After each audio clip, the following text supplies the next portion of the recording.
promise I'm going to have a theme song. Toys, toys, toys, toys, toys, toys, toys, toys, toys, toys, toys, toys, toys, toys, toys, toys, manly toys, toys, toys, toys, toys,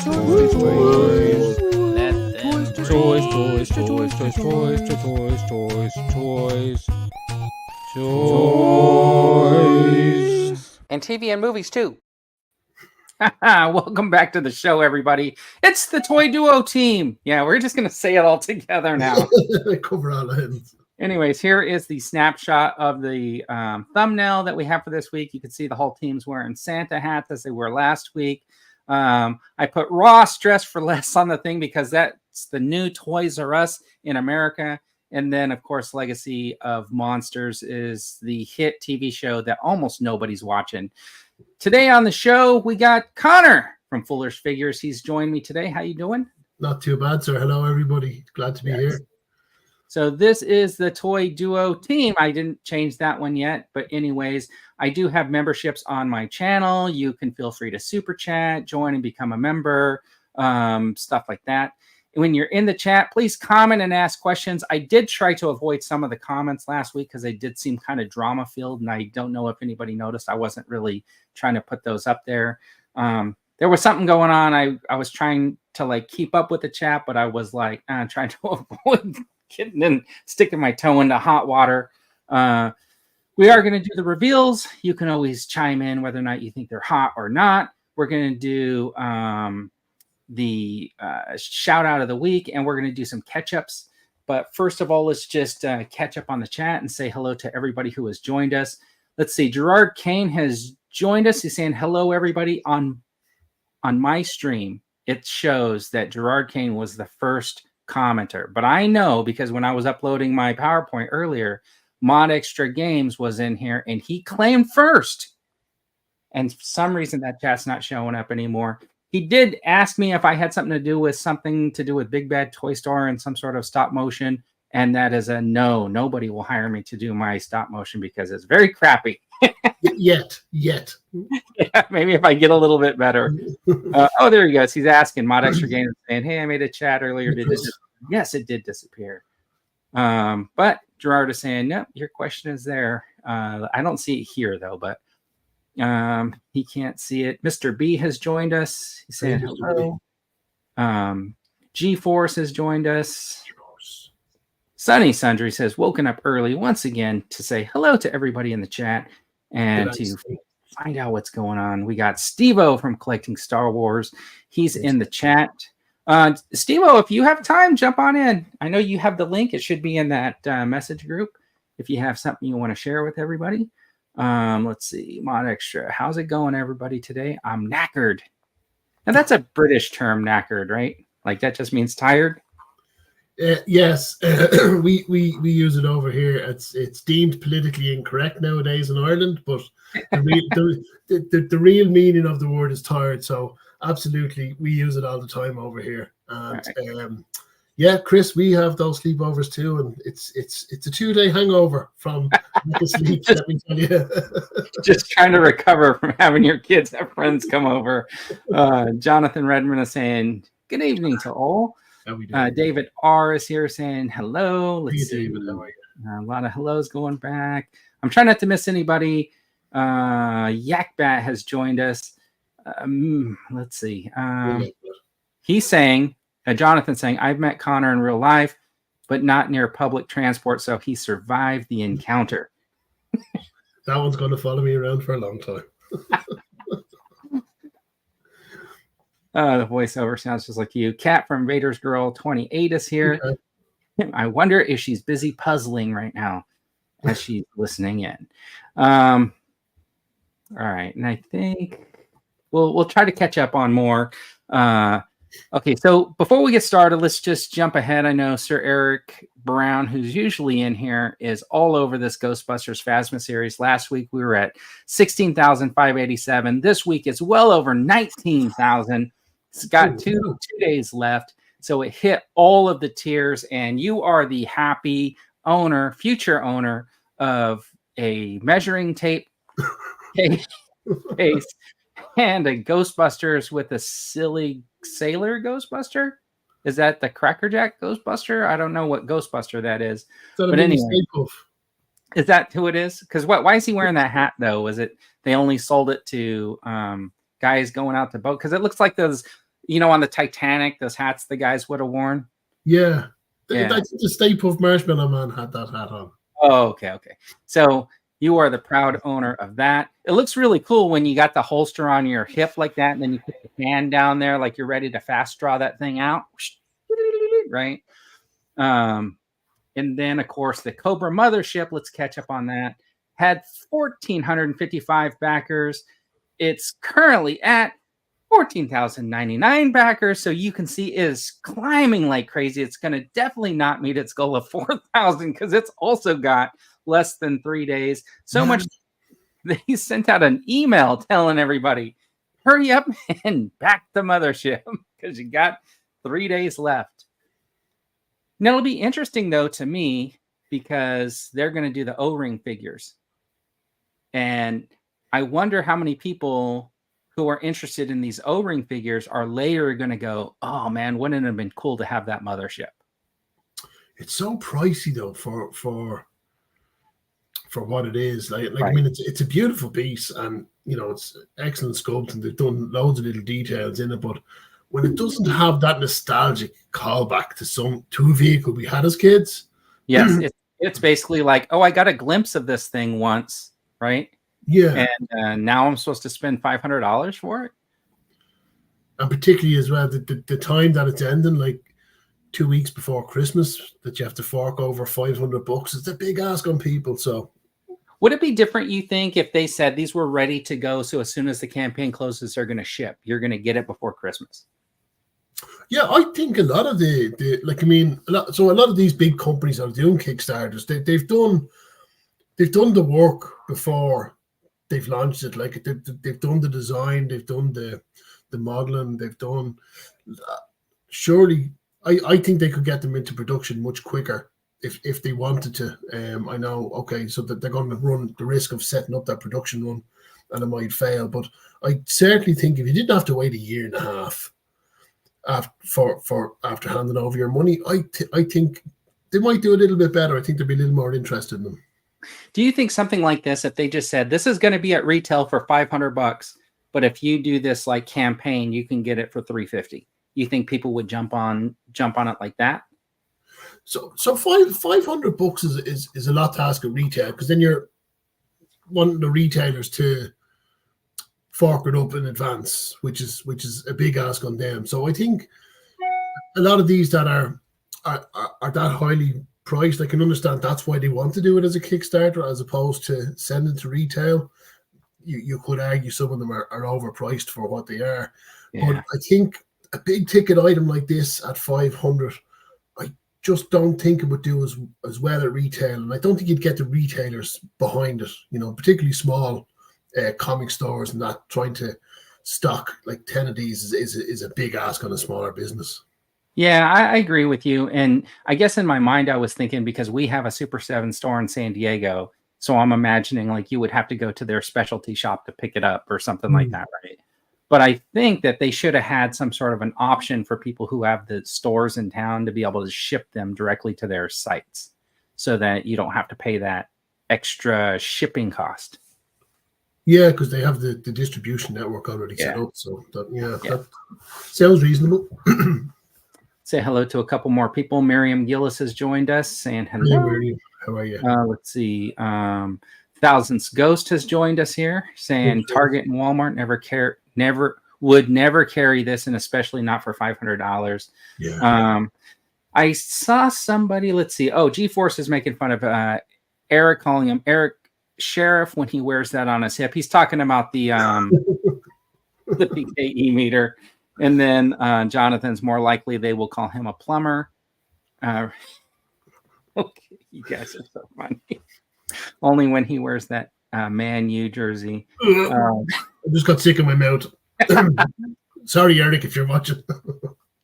That's pretty lame. I can't read that out loud without buzzing myself. Where's Waze when I need him? Kickstarter message. At least Hasbro had the Cobra invasion video when the Sky Striker was floundering. Okay, yeah.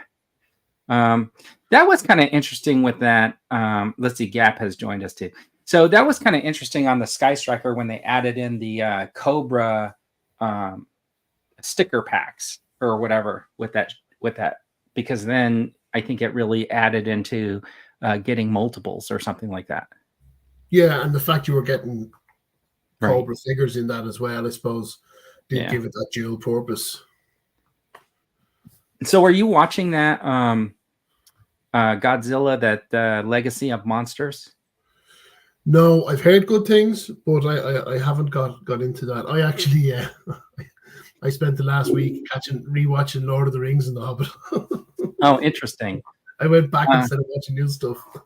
You know what's really funny about that is I think I only watched one of the first Lord of the Rings films or whatever the first one, and I don't think I've watched any of the other ones. Oh, And yeah, when I was a kid, The Hobbit was like my favorite story, and I had that record. It was a record that had like a storybook. I actually think I still have it. It might be in my records. But like a read along. Yeah. Let me see if I can find it. Hold on. Well, I don't like doing this in the middle of the stream. I was the same. So growing up, I loved the book The Hobbit, and it was, even when you're young, you don't sort of go back reading a lot of books, but The Hobbit was one I'd go back and read, every couple of years, and I suppose that's where my love of the Tolkien universe comes from. And at least I suppose once a year I do try to sit down and rewatch the Lord of the Rings saga, and then now we have the Hobbit trilogy as well. Yeah. So this is what I used to listen to all the time, and it has this like little picture thing to go along with it. It's like kind of like the story. It's not very long, but I remember I used to like use this when I was like drawing, not to draw these, but for like the storyline, right? Like I really loved seeing that dragon blowing the fire and stuff like that. So I had that since you were talking about Lord of the Rings. But I haven't watched any of the other ones. I don't know why. They just never really appealed to me. It was kind of an interesting thing that it just never. Yeah. Straight. Yeah. Someday. Yeah. So what I was going to say about that Monarch is kind of what Jonathan's saying. He's saying it started off great, but the quality of the storyline has dropped off a lot due to the focus on less interesting characters. And I got to tell you, in the last 2 episodes, I found myself like fast forwarding. You know what I mean? Like it's kind of not a good sign.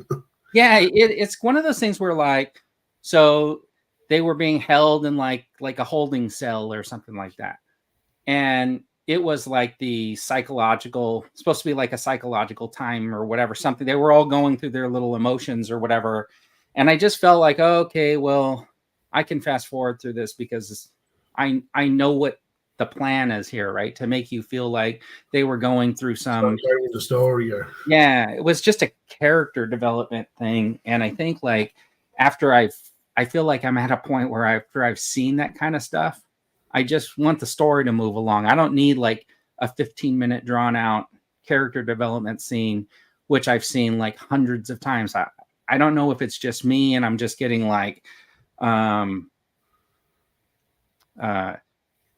sure it's for somebody who hasn't like watched that experience or whatever. And it's kind of like weird because I don't know how to explain it, but I do it in the theater too. Kind of like when I saw the Marvels last week, there was a whole scene. I got the idea of the scene, but I didn't need them to show the 5 minutes of that scene. You know what I mean? They could have got away with like a 20 to 30 second thing and then kind of moved on from it. They didn't need to do a whole thing. I suppose that's modern stuff has changed where they do kind of go into over explaining certain things. And I always, if you call back to Luke talking to Obi-Wan and he mentions my father fought in the Clone Wars, boom, that was it. We were just left with that sentence to fill in the gaps. So Jonathan's saying the same thing. Fast forward during the boring backstory. Yeah, there's like some key stuff that are elemental to like what might happen later on, right? Like you catch up on something that they didn't focus you on, but that a character development scene like that to me is kind of like the person's laying on the in the chair and they're shivering for like 5 minutes or something like that. don't, you could give me like the 15-second version of that, and I think I'm good with it. We're just old and impatient. That's what it is, impatience. That's the word I was struggling to get. All right, Dino from Geek Hey, Strong. Dino, how are you? He's probably going to claim he's driving. That's why he didn't jump in today.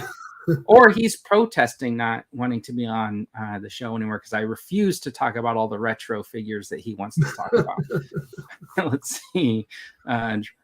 Brian Myers has jumped in. Actual duo today. Yes, an actual duo.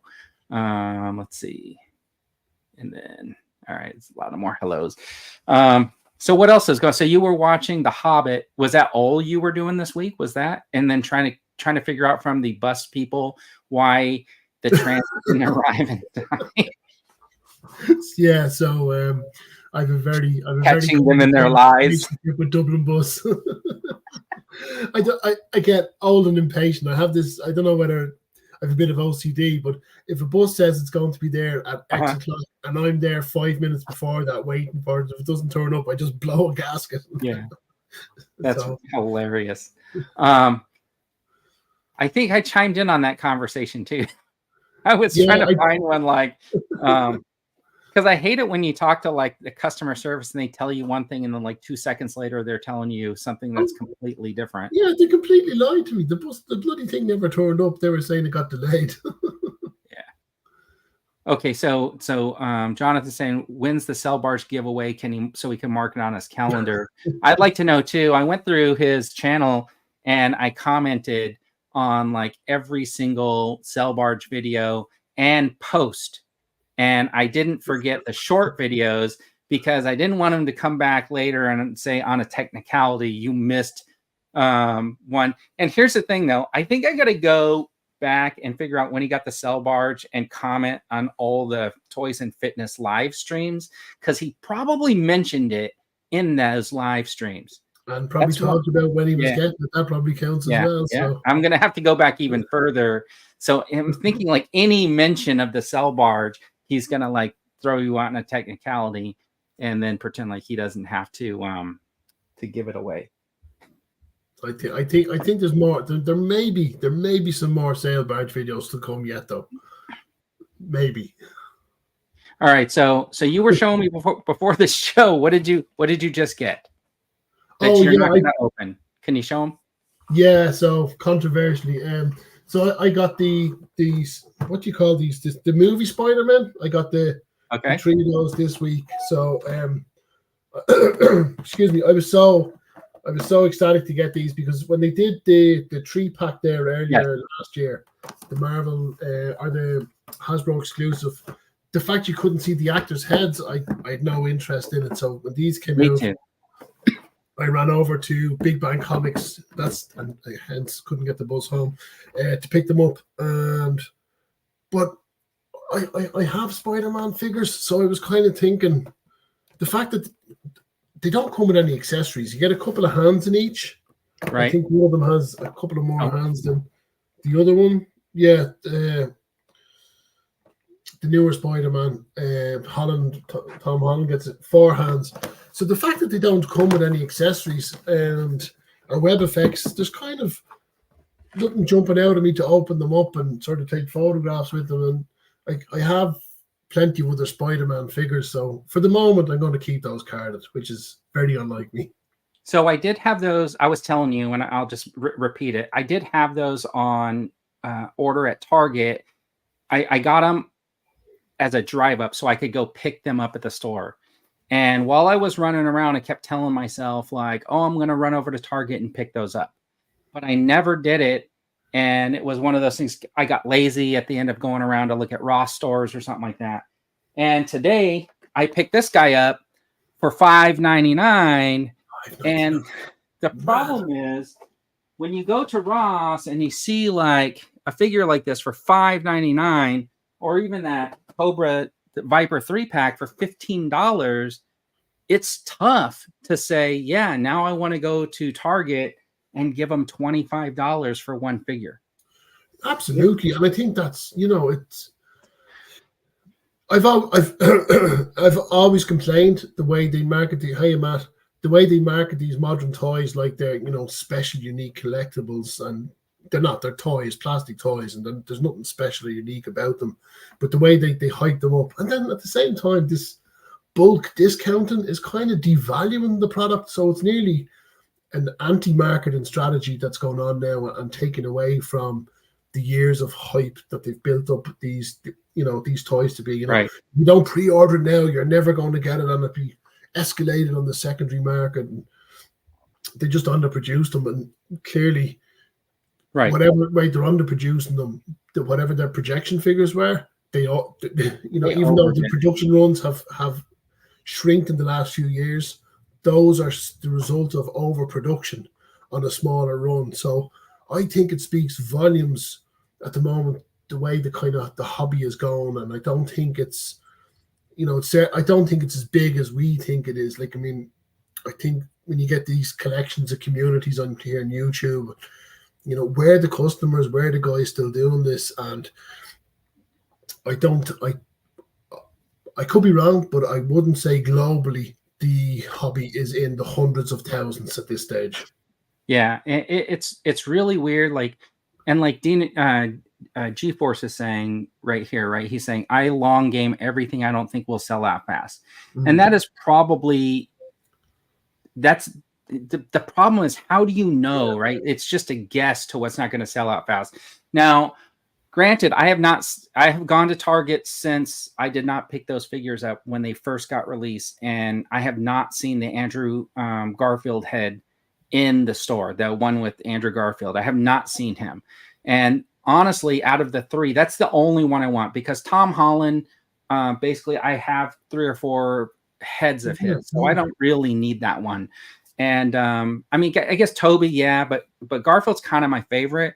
And one of the things that I wanted to do with Garfield is maybe throw his head on like a generic soldier body, because he was in one of my favorite like war movies. Oh, Hacksaw. Yeah, man, and I can't remember the name of it. Yes, I think no, that's not what it was. Yeah, I can't remember the name of it either. But every time I think about it, I think like, what an amazing true story. You know what I mean? Like that was. I picked up a few Marvels. Plus, okay, yeah. So the problem with Ross, though, is like every Ross that I've been to has been pretty much overloaded with Tiger Force Outbacks. I've seen a plethora of the barbecues and just a whole bunch of Tomacs for the most part. And then so for the Crimson Twins, you're only seeing one of the characters. You're not seeing both, is it? So what happened was, like, I already have Zamoc because he was super cheap on Amazon at one point, and then I did see him at the beginning, like before I ever saw like a whole bunch. He showed up in some of the Ross stores, but it was like, okay, I already got him. And then Tomac started showing up, and it was like, then it was just like boxes and boxes of the Tomacs. Yeah, and then strange, isn't it? Yeah, it's weird how it works. And then the Vipers, I've only seen like in 2 stores, and sometimes in my mind, I think I should have just grabbed them all, but I didn't. I just grabbed like a few sets. But I guess that'll be a good segue. So what I'm going to do is I'm going to give away this set right here. Oh, awesome. Yeah, next week on the Toy Duo. So you guys can mark that on your calendar if you want. Everybody who's in the chat today who posts a chat will be entered to win this next week on the Toy Duo. And then pretty much anybody else who shows up next week, all members of the channel are going to be entered 2 additional times. So if they're in the chat and members, they're going to have 3 entries. That's awesome. And then anybody who like super chats or super thanks or whatever during the week is going to get an extra entry for every like 99 cents or whatever that they super chat or whatever. So that's what I'm going to do. But that's coming. And if anyone doesn't have it, it's a cool set, because here's what I found. The blast effects are really cool that come with it. So plus you get you don't have to give anything if you're watching right now. I mean, you're entered. That's basically how it's going to go. I'm going to get the list from the Nightbot thing, which records like every chat and stuff like that. So everybody who's here is going to be entered, and then the other things. But so I'm going to give that away next week. It'll be like either an elimination wheel or something. Maybe I'll just play it in the background or something like as we're talking, so that it doesn't take up like half the show. Because, you know, some of those, or a duck race or whatever somebody wants to do. So let's see. Matt from Zero Toy Hunters had joined us earlier. We got Paul Morales has jumped in. Hey, Paul. Let's see. Oh, yeah, it was Hacksaw Ridge. You did get it right. Wait.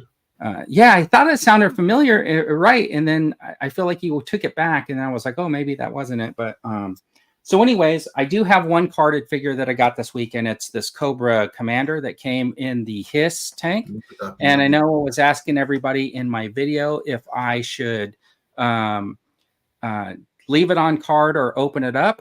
So I'm hoping people will help guide me. But then I was thinking to myself, why not just open the thing right now, right? And just rip it out of the package? Wouldn't that be hilarious? Oh, wrong one. It's this. I knew. I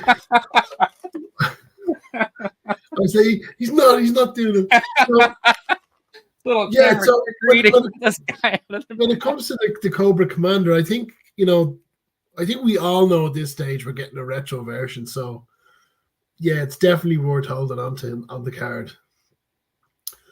Yeah.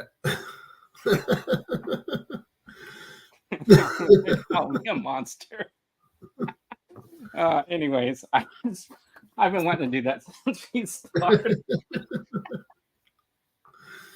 Anyway, so I wanted to do let's see.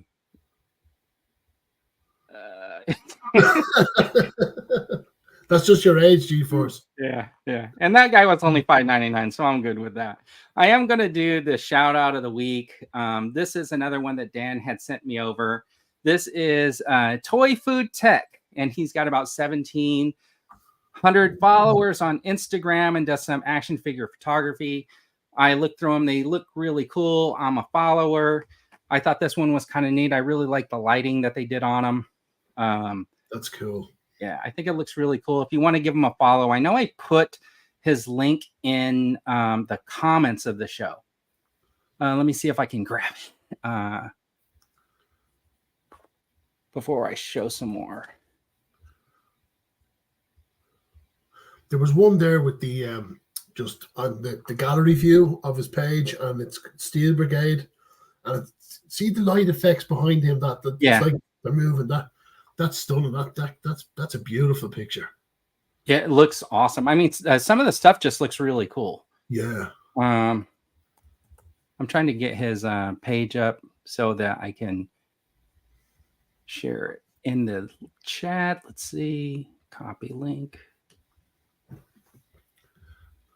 So if you guys are not following, here's one to follow for figure photography. So that one looks pretty good. I pulled this one out so I can see that this is probably kind of what I do, right? Like superimpose it in front of a picture of something and then added like that gaseous effect where you can make that green. You can do that in that FX, the lens FX or whatever, the one that has like some smoke, and you can change the color of the smoke.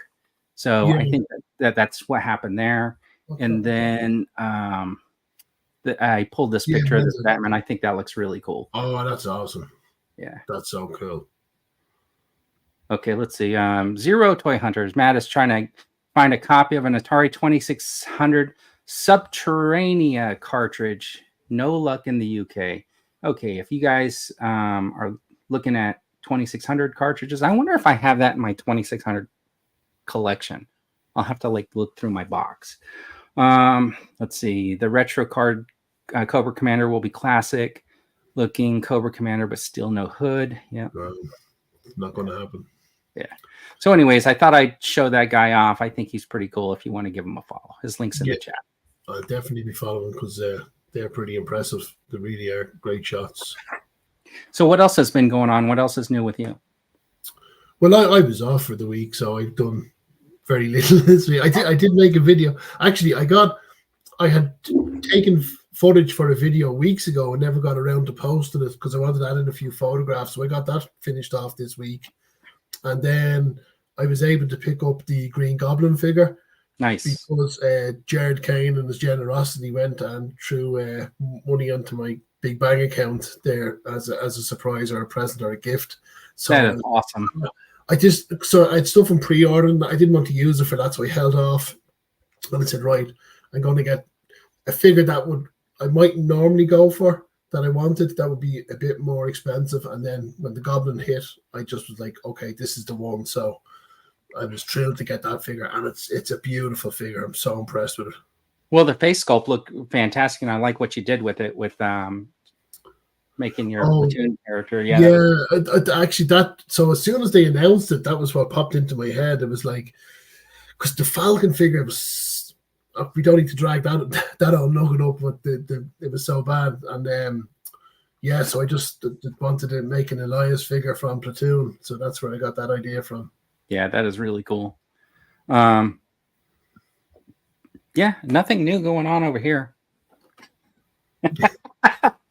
Anyways, I'm going to show this off, right? I did get the HISS tank, so let me just show you it. I got it right here. If you've seen my video, I do have Mr. T up in the turret. And one of the things that I thought was really cool was I only opened one of the figures that it came with, and that was the gunner. But, well, let's see. The lighting in here. Let me see if I can get this light on. Plan. I didn't show off the actual figures when I opened them, but I wanted to show like how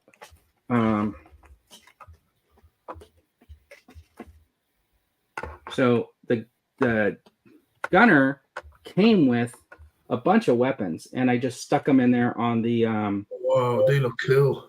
Yeah, on the thing. She came with a shovel and a little hammer and 2 rifles, and I just stuck them in there just to see how they would go. But the thing is that was cool is I really dug this one.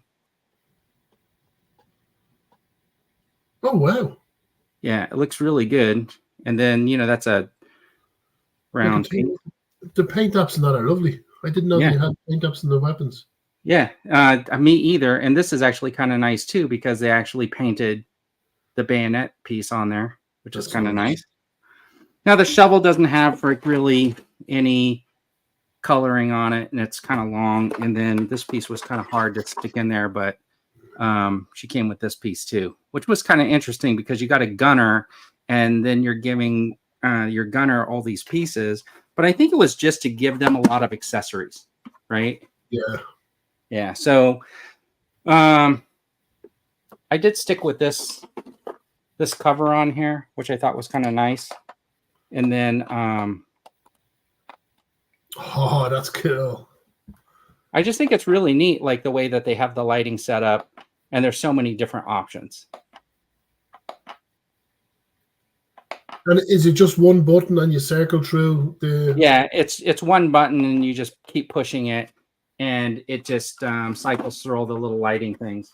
And then, of course, you got those rear tail lights that come on. And if you look at them, they actually have that like Cobra logo on there, which is kind of nice. So I had a question, though. What I did was I actually filmed myself completely unboxing the thing, like from the get-go, right?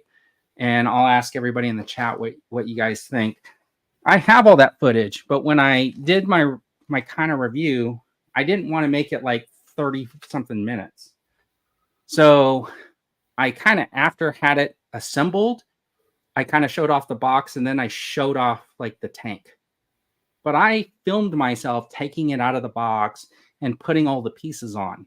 So I'm curious to know, is anybody interested to see like that? Or have you seen enough of them?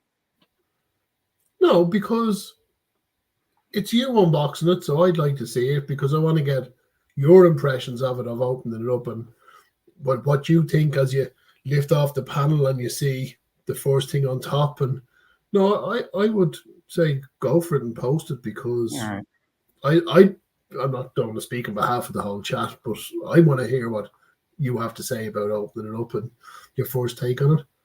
Right. I guess, yeah. I'll probably edit those together then, and then I'll throw it up there at some point. I just it was kind of hard because like I hate putting like really long videos. I don't know. I'm not like keen on it. You know what I mean? Like I like to keep them at a certain time frame because I think people don't have like a lot of time. And I guess 30 minutes is a good length, but I don't know. Like I mean, I look at my view ratios and stuff like that, and I just think like if I put a longer video and I don't get that a 30-minute or over 50%, then yeah, but some might argue that's your first mistake, and you know, I'm peculiar. If I'm on the go, I want to see kind of short videos or right. 6, 7 minute, 10-minute reviews of I want to. If I'm on a bus on commuting into work, I want to get through as many as possible.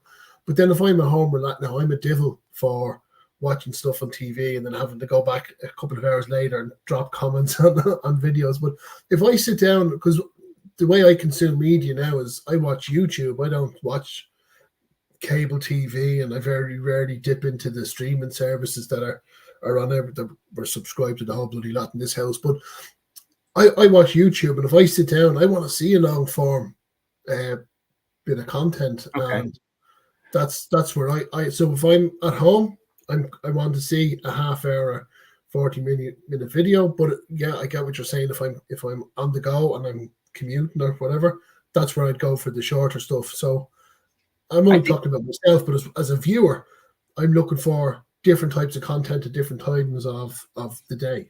I guess that's true because like I typically will just be watching YouTube. Like if I'm sitting in my living room and like my wife's watching something that I'm not 100% interested in, I'll just kind of like do casual viewing of that, and then I'll just kind of surf through different videos. But most of the stuff I watch is like when I'm out and about and I have like some time here and there, I'll pick it up. I guess that's why in my mind I keep thinking like no, but I do like watching like these toy hunts, especially these ones where these multiple store toy hunts and stuff like that, because I don't run to a bunch of different places. You know what I mean? I'm not big on like going to 7 or 8 different places, and I hate going to Walmart, period. So I hate queuing to get into a shopping center or a mall. I hate having to park. I hate having to queue to get out.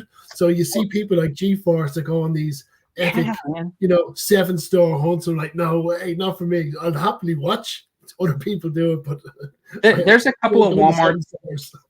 Yeah, the thing is, I guess there's a couple of Walmarts close to me, and one of them, the guy who runs the toy department, holds stuff off for people, right? Like I know that he was helping scalpers out at some point because he refused to like give me one of those Jedi Lukes when they first came out. I had to go to somebody else to go back there and get it out of the box. He was holding it, and something fishy there, yeah. And he knew too, because the person who went and got it basically told me, he goes, oh yeah, I had to basically walk around my boss because he has some stuff that he's protecting back there. And I was like, oh, okay, I got it. And then there's another one. The scalper is. Yeah, they have a much smaller section, right? So they don't really get that much. Anyways. Yeah. Let's see. Genus Vale has joined the show. We got Mr. Drake. Hey, Mr. Let's see. Yeah, Fist did seem like an odd choice. Let's see. What did Connor say? I'm way behind on the chat, by the way. Like the whole unboxing progress. Sleeping collectibles. Howdy. Okay, so Dino saying he likes the whole unboxing progress. The other thing is Dino did his, but he did like in segments, right? He did like the Cell Barge Part 27. Mini-series. Oh yeah, GeForce takes a mini. Dino Sail Barge unboxing is an epic like north and south that we used to get years ago. Yeah, what vehicle could transport a HISS tank? Maybe Cobra doesn't own the flag, but if they had a carrier, right, they'd load it on. I like long form stuff. Listen to it at work. Let's see. Okay, all right. Longer videos, trust me. I will definitely look at doing a longer video. Let's see. Sleeping is saying my longer videos always perform better than shorter ones. Okay, I'll take. Okay. All right. Interesting. He knows a guy. Let's see. Yeah. I don't always watch the videos. Most of the time I listen and take a glance when I can. That's why I feel it's important to talk and less music. I don't ever put music in my videos just because I don't want to get hit with a copyright strike. Let's see. I use music to hide out my horrific breathing because I sound like Darth Vader. I'm not a nose breather. Oh, this is the other part. When I do edit that video and put it up, you're gonna go, how out of shape are you? Because like when I got the box open and turned it over to like shake it out, you can hear me like, huh. And it's happening. I'm so winded. I shoot some footage and I watch it back and all I can hear is Luke. so it's like there's music going in there. So this is the one thing that I will say about this that I was very, very surprised about. If you saw my Galactus video, I was tossing that head around a lot. Every time I moved it, the head would pop off. And it never broke or anything like that. So it's pretty sturdy. My grandson got a hold of the antennas and he was yanking on them one day. And I thought they were going to like pop out or break. But he was struggled. He's like 3.5. He couldn't pull them out and they didn't break. This thing right here is very sturdy to me. I mean, like everything seems like it works really well. I mean, like the turret comes out, obviously, right? But everything works well. You got, the ratcheting system on here. All the pieces seem like they are very well built. Even like the little ladder that folds down, it's got like a little hinge. Nothing on here feels like it's just going to fall apart in my hands that I have to be super delicate with, which personally I'm very glad for because I'm not very delicate. Right. So I actually, that's a very good point because I have a question. So in front of the gun, there's a panel you can remove to see the like an engine on top of it. There's a piece just behind the canopy, and I'm still I haven't got the HISS tank yet, but I'm just wondering about the little tabs in that, how they fare. Are they kind of sturdy? Because I've noticed a lot of videos have avoided taking it off. Okay, so let me turn this light back on. I'll do it here. So here is, and basically, can you see it? It's like, so right here, and basically you can just get your finger under there and just pop it off. Oh yeah, and I can see it's kind of thick as well. So it's just two like notches that are in there, and then this piece right here just has like a little. I'm trying to orient that. So see, it has like that little notch, but because it's flexible, you just push it a little bit, and it'll push it past that point. Excellent. Where it'll hold that in. And the tabs are big and sturdy on it. They're not like yes, they're not like little tiny. You can see that. Let's see. Let me put this down. So if you look at that tab right there, you can see that it's like pretty much bigger than my finger. Yeah. Because I like I said, a couple of videos I seen, people didn't remove it, so I was like, so that was the one thing I was curious about. So that's cool. Yeah, I didn't take mine off and at all either in the video, but yeah, it's just one more kind of cool feature. This was actually really cool. I did not watch their live unboxing, but I guess they talked about this during their unboxing. Was that they were going to throw in this like piece? Oh, the armor for the front, yeah. Yeah, I didn't see their unboxing, so it was kind of a surprise, but it was very, I didn't look at the directions to put this thing together or anything either. And it was easy to figure out where that went. Right? Like right there. It was just really easy to like, to think like, oh, here's an armor piece. I bet it goes in front of the gunner. And it finishes off. It really finishes off the gun piece. Let's see. Okay, Mr. Drink. It would be cool if the warning panel under the nose of the HISS was a hint of a huge Cobra transporter. Yeah. Yeah. Yeah. Okay, Vern, you mentioned the animated Hobbit. Now I was just scrolling through my TikTok and had 4 different clips from the movie show up. The phones are Chapter listening. The 30, phones yeah. are listening. I'm filming Cell Barge episode 5 giveaway announcement right now, so I'll have to go back and probably comment on that one, or I'll be disqualified.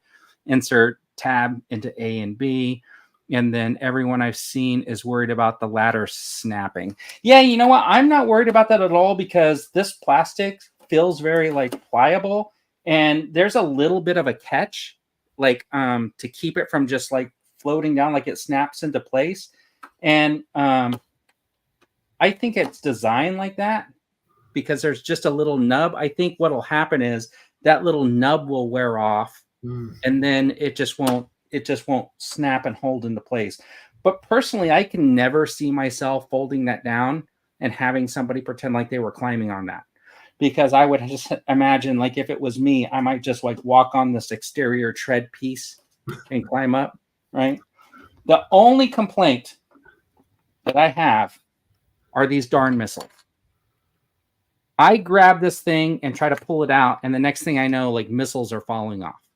Like, they just don't stay on. And then, were these supposed to work with like the flame effects from scrap iron? I don't know, because you'd have to be able to take a piece off for the flame effect peg to go into it, wouldn't you? Yeah, so I tried to stick one on. Like, you saw my stop motion. What I tried to do was, and I know it went kind of fast, it was like the Hannibal Smith action figure was hanging on the back, and when they made the sharp turn, he kind of flipped off, grabbed hold of a missile, then it fired off, and that was supposed to be what you saw.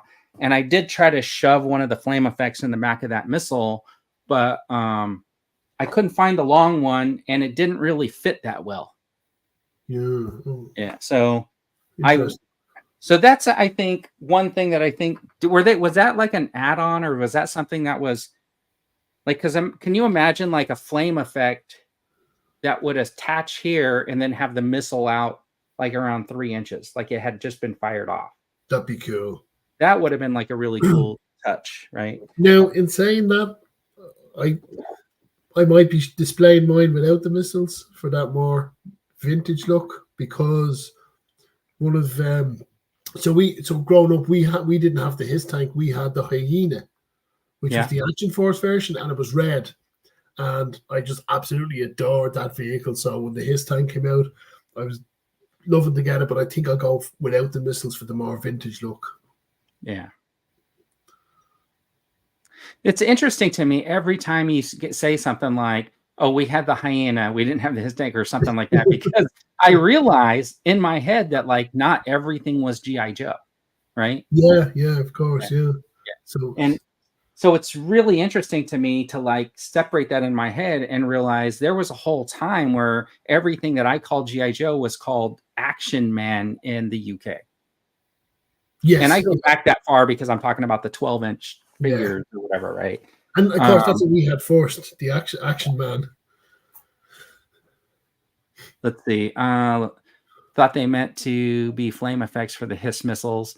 Yeah, I thought that there, for some reason in my head, I imagined that there were flame effects too, but I think that, like, because I went and looked at all the campaign pictures and I didn't see any of that stuff. And isn't there, or is there a trailer coming out? Is that announced? I know, so we're getting the Vamp Jeep, but are they doing a corresponding? I don't know. I know that there's flame effects for the Dragonfly. And I'm curious, I'll be curious to know if any of those effects will work on any of these missiles and stuff. Like when you get them, right? Because that could be kind of cool. Yeah, because I'm thinking we're going to get a trailer. Because you have the bit that falls down at the back of the tow bar. So I think we'll get a trailer for it with more rockets, and we could potentially get them with that. But I don't think it's been announced yet, or it's come out. And then, Mr. Drake is saying that the miniguns accept the flame effects, which is actually kind of cool because there are a bunch of little holes in the front of that minigun, so definitely they will fit in there. Now, the driver, which I thought was kind of interesting, came with all those accessories and then came with a pair of fists. And I was like, well, when am I ever going to put the fists on? Because she's got so much stuff she has to carry. But anyways, Blue Sasquatch is asking, is this live? Okay, so GeForce is thinking I'm thinking of the Vanguard missile launchers. And I'm thinking, I'm actually thinking that for some reason I confused the Dragonfly pictures with all those missiles and everything with the HISS tank. That's what I actually... Dragonfly definitely has flame effects, or smoke effects for sure. Yeah, but the Vanguard is coming with like some missile effects, which actually look pretty good. I mean, for the way they have it set up. And my only complaint about that is the scaling on it. I wish it was scaled down a little bit to be more like vehicle size instead of like HISS tank size. Because I think when you set it next to the HISS tank, I have a feeling they're going to be very comparable in like size.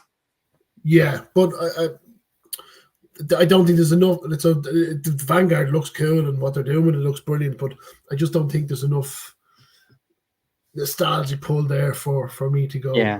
Well, it costs an absolute fortune to get it shipped over here, so there is a cost element to that. But I'm pretty much sure I'm out of the Vanguard, so I haven't been really paying attention to the reveals and updates on it. So the thing is about that is once that Ramen Toys showed off that van, I think I'm like 100% in that van. And because I feel like it's going to be very universal and I can use it multiple ways, and because of the scaling of the Vanguard throws me off a little bit, I'm not so into it. It does look good. I mean, I'm not going to take anything away. It looks fantastic. I like some of the things that they did. But again, if you were to compare now the Vanguard to the Bread Van, and I said it doesn't have the nostalgic pull, the Bread Van does. Very much so. And the fact that you could get two vans for the cost, right? Potentially. Yeah. Do I have my...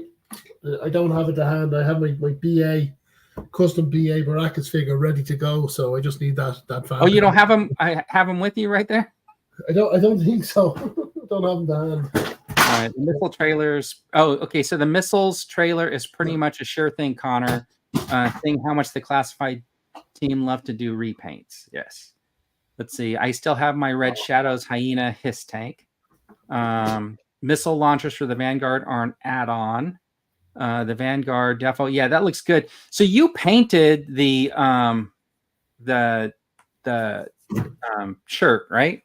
Yeah, so it was Roadblock, the classified Roadblock. Okay, so I think I used... got me the head, or the wrestling figure. I was able to use that for the head then. So I think I did exactly the same thing where I painted the body. So I copied you, right?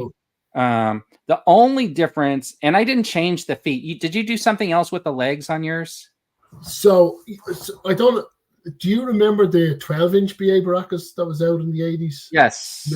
So I had that, and I think I carried it around everywhere with me as a kid. But his boots he had socks that were white with orange. You're right, yeah. That looks good. So I just done it with the shin guards, just gave it that design. I wish that like... And you've got proper dungarees on yours, which that figure had. So the thing is, with these overalls, it's cloth. I bought them off eBay. It was like $10. It says it's size for like Mezco and stuff like that. The thing is, I couldn't pull them up high enough for them to be like normal, like height. So it kind of sticks like a little bit low. Still looks cool. But if I went ahead and shaved the pockets off the legs and maybe some of the boot stuff off, I definitely could get those to pull up a little bit further. You know what I mean? Like if I went and took a razor to like the outside of the legs and like slimmed them down, which I'm thinking about doing because you're never going to see him as long as he's Mr. T. Yeah, well, very soon he'll be sitting in at least in a year's time, the Remco bread van, and that's where my Mr. T is going to be for the foreseeable future.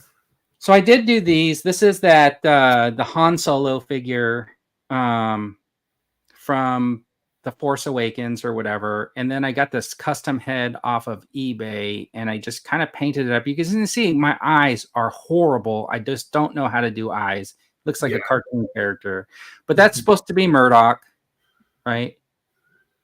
And then this if you is do- Agent face. Wu or Wong or whatever, the Marvel, the guy in Ant-Man. And then that's supposed to be Face Man, and you can see the eyes are just not good in there. But I really did like these head sculpts, and I got these off of eBay too. And the And hair probably is a good, is a really good match for face. Yeah, that's awesome. yeah. And I don't know how they did the 3Ds on there. And then I did Hannibal. Oh, you can see where he's on the missile. But this is, and the problem is he's like a little bit taller than everybody, and I wish he was a little bit shorter. But also the face, I just wish that I could have did a little bit better on the painting. But this is Wonder Man, and I thought he had the perfect. Okay. Yeah, I thought he had the perfect jacket for Hannibal. Yes. So that's the Wonder Well Man. done. So they're waiting for their van. Yeah, that's now. I have to. I'm 100% going in for that. So that Remco have suckered me. I'm going in. Let's see. Thanks, GeForce. Be interested in shipping to the UK. He has anime eyes. Yeah, they're totally anime or Scooby Doo. There you go, Scooby Doo eyes. Yeah, it's my yeah, but it's something you can always go. Not that I'm saying there's anything wrong with them. It's something you can always go back and redo or touch up because it's easy enough to. So my plan is to go back with like I'm gonna buy one of these like magnifying glasses like that you use for crafting, and I'll probably go back and see if I can like find like, because I think all I need to do on those is just add some liner around the eyes and maybe touch up the skin tone. And I got to add a second skin tone variation just for shadowing and stuff like that. But it's so minute trying to get an eye correct. Like it's at our age with our eyes, forget about it. So with the Hannibal, which is kind of funny, is I feel like one of the eyes was nearly perfect and the other one I kind of messed up in the original paint. And then it came out like this because I redid them both. You know what I mean? Because like I got like when I was redoing one, I sort of messed up the other one, and it was like I can never do two perfect or near nice eyes. I don't know what it is. And then Jonathan maybe use sunglasses from. I do have that cigar kit from Gridiron Studio, so I am going to give Hannibal a cigar at some point. That's right. You do have that set. And that's a beautiful set. That's perfect. Oh wow. All right.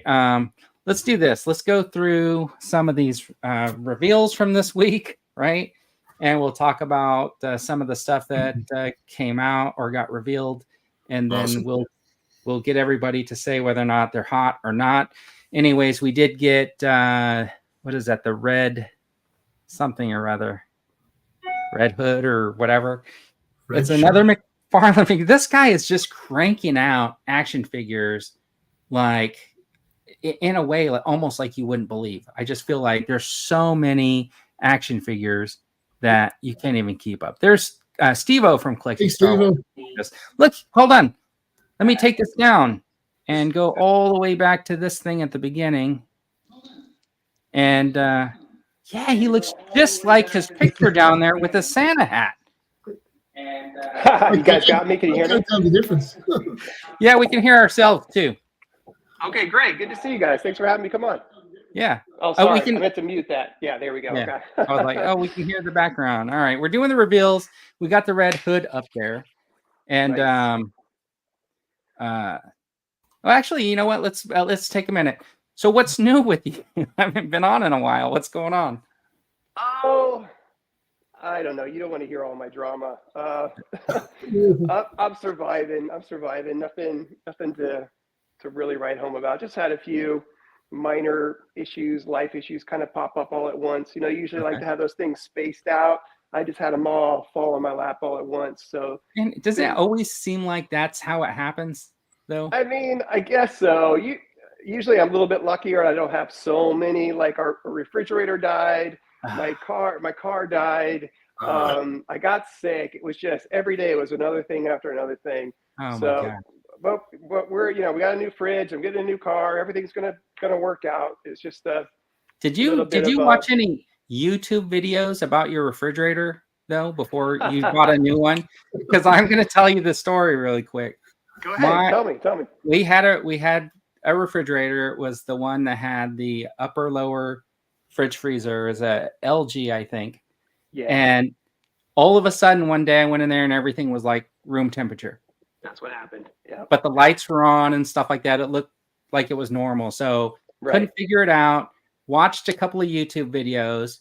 Mm-hmm. Apparently there's a computer board on the back of the fridge. Mm-hmm. And it's right near where, you pull it out. It's like right on the right side. That computer board is basically like a processor board. And that's the first thing that usually fails on a refrigerator. It cost me literally like $45 to buy the computer board from like one of these Parts Direct people. Yeah. I pulled the fridge out. It's literally like one of those little white clips with the little 4 prongs.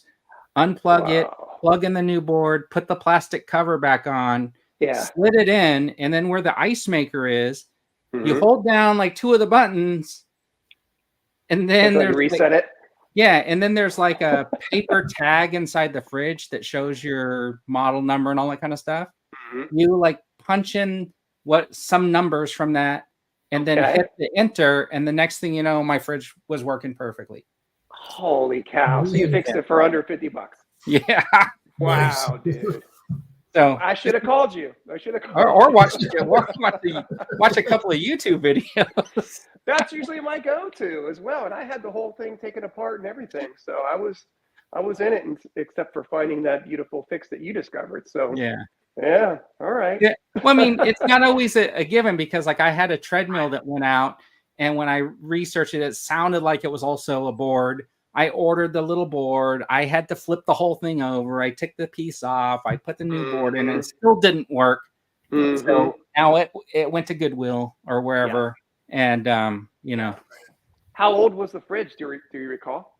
Yeah. So we bought that refrigerator probably in 2008, and it was 2015. So maybe 8 years old. Okay, that's probably lasting longer than most, because what we've been finding out is they last about as long as the warranty. And ours had a 5-year warranty, and it lasted 6 years, and it was done. So they don't make them to last; they make them to be get you to buy another. So we did our research and bought the most reliable that we could afford. So hopefully this would last a little bit longer than 5 or 6 years. So let me ask you a question: is it a Samsung refrigerator? It was an LG. So as soon as you said that, I thought, okay, there we go. Well, that would have been a good check. What about your new one? What about your new one? The new one's a GE. That came highly recommended by the guys who do the repairs. They say they do hardly any repairs on GE and a ton on LG. But they don't even do LG anymore, because they've just gotten to the point where when they need a repair, it's too expensive. So they can't insure it, and it costs more to repair than it is to buy a new one. So they're just like, you're done. We can't even fix these for you, other than to say, don't buy any more LG refrigerators. Now, the other LG appliances tend to not have the same issue, but for whatever reason, their refrigerators aren't made to last. So this is the new segment on the toy Welcome to collecting refrigerators. The self-help section. If you have the reason I was going to ask you if you had a Samsung fridge is because you should turn the temperature down 1 degree, because supposedly their thermostats aren't that great and are not reading correctly. And that's been one of like the recall issues that I've been reading about, that if you just crank it down 1 degree, you sort of solve your problem 1 or 2 degrees. Yeah. So, because I noticed that like in my cheese, I call my cheese area, the little drawer hasn't been keeping my cheese as fresh as it should. And then I started researching it, and I cranked it down 1 degree, and I haven't had any issues since. There you go. Yeah, we've had this issue happen years before, so we're kind of paranoid. So I keep a thermometer in there, so I can always tell what the temperature really is, rather than relying on the computer that may or may not be working properly. So old school thermometer does the trick. All right, fix my fridge with a zip tie. So what's hot or not? My fridge is hot. My old one, my new one's not. Oh yeah, that LG fridge also had an issue where I would get this ice buildup on the back and the bottom fridge. And same issue. Yep. Okay, so there's a rubber piece hooked up to the drain under the refrigerator that drains into the pan.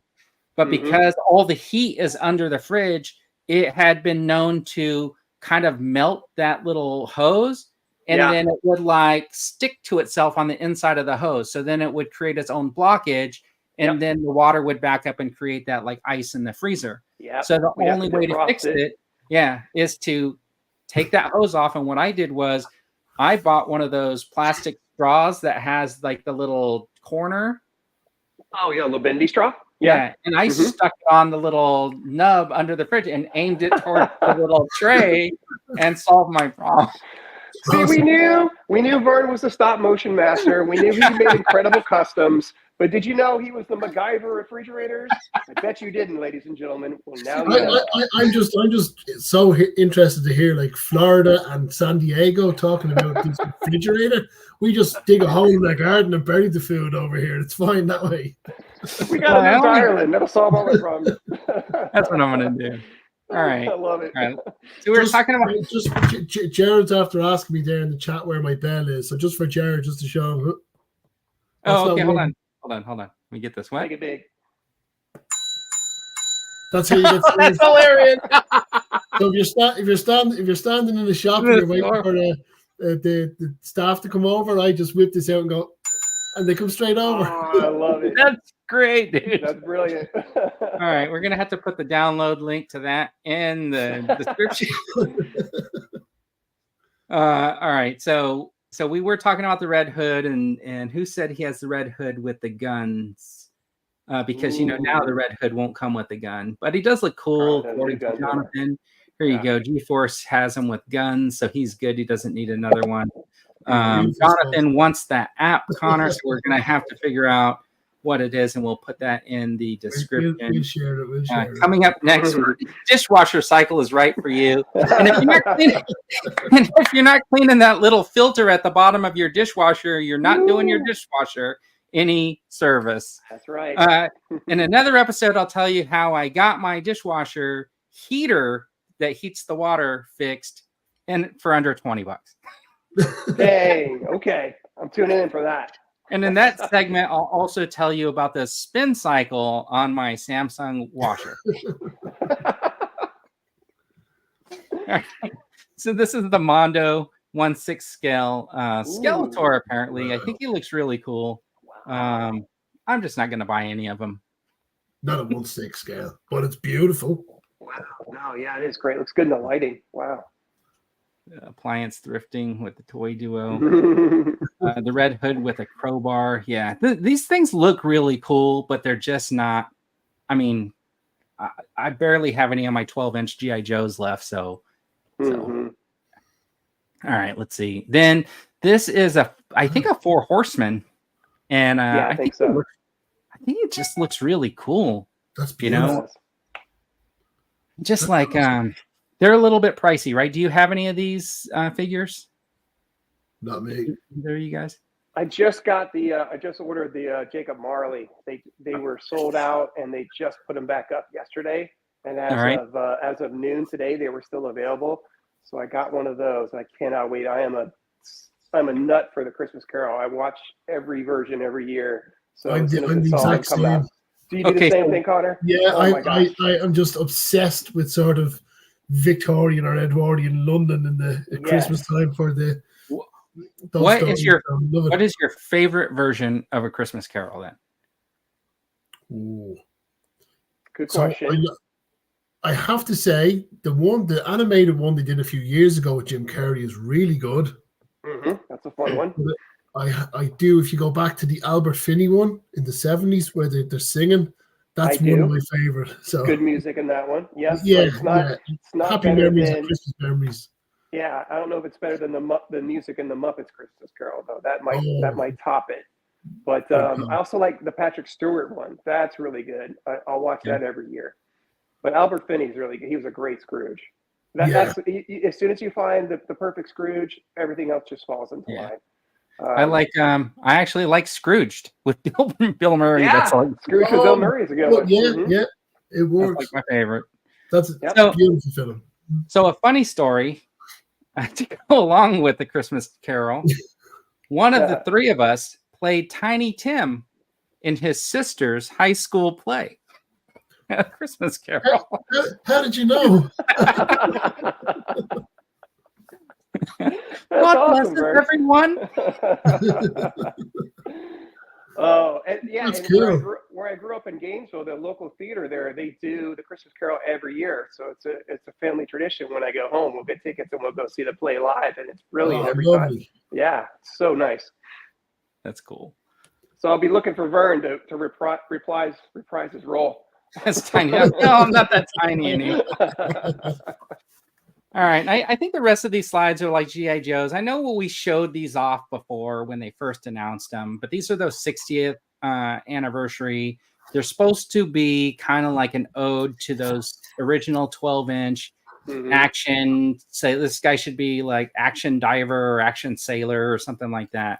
Yeah. And the thing is, he's very modern, but I think it's really cool.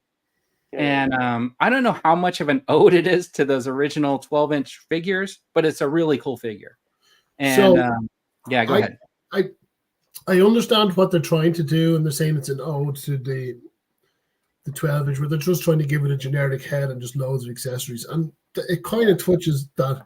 But an aside for that is, and I went nuts for the Frogman here, because if you, I don't know, you guys wouldn't have had the. So this is the Action Force Frogman. Hold on. And you can see, like, I mean, just try and get it to focus in. But like, I mean, look at the details on that. Like, that's a 40-year-old figure. Yeah, that's pretty amazing. Like even out of focus, it looks amazing. Yeah, I can't get it to focus. But like, I mean, young Connor did not take a bath unless he had these figures with him. So So and although they're saying it's an ode to the 12-inch G.I. Joe line, this one here ticks a lot of buttons for vintage Action Force collectors. Yeah.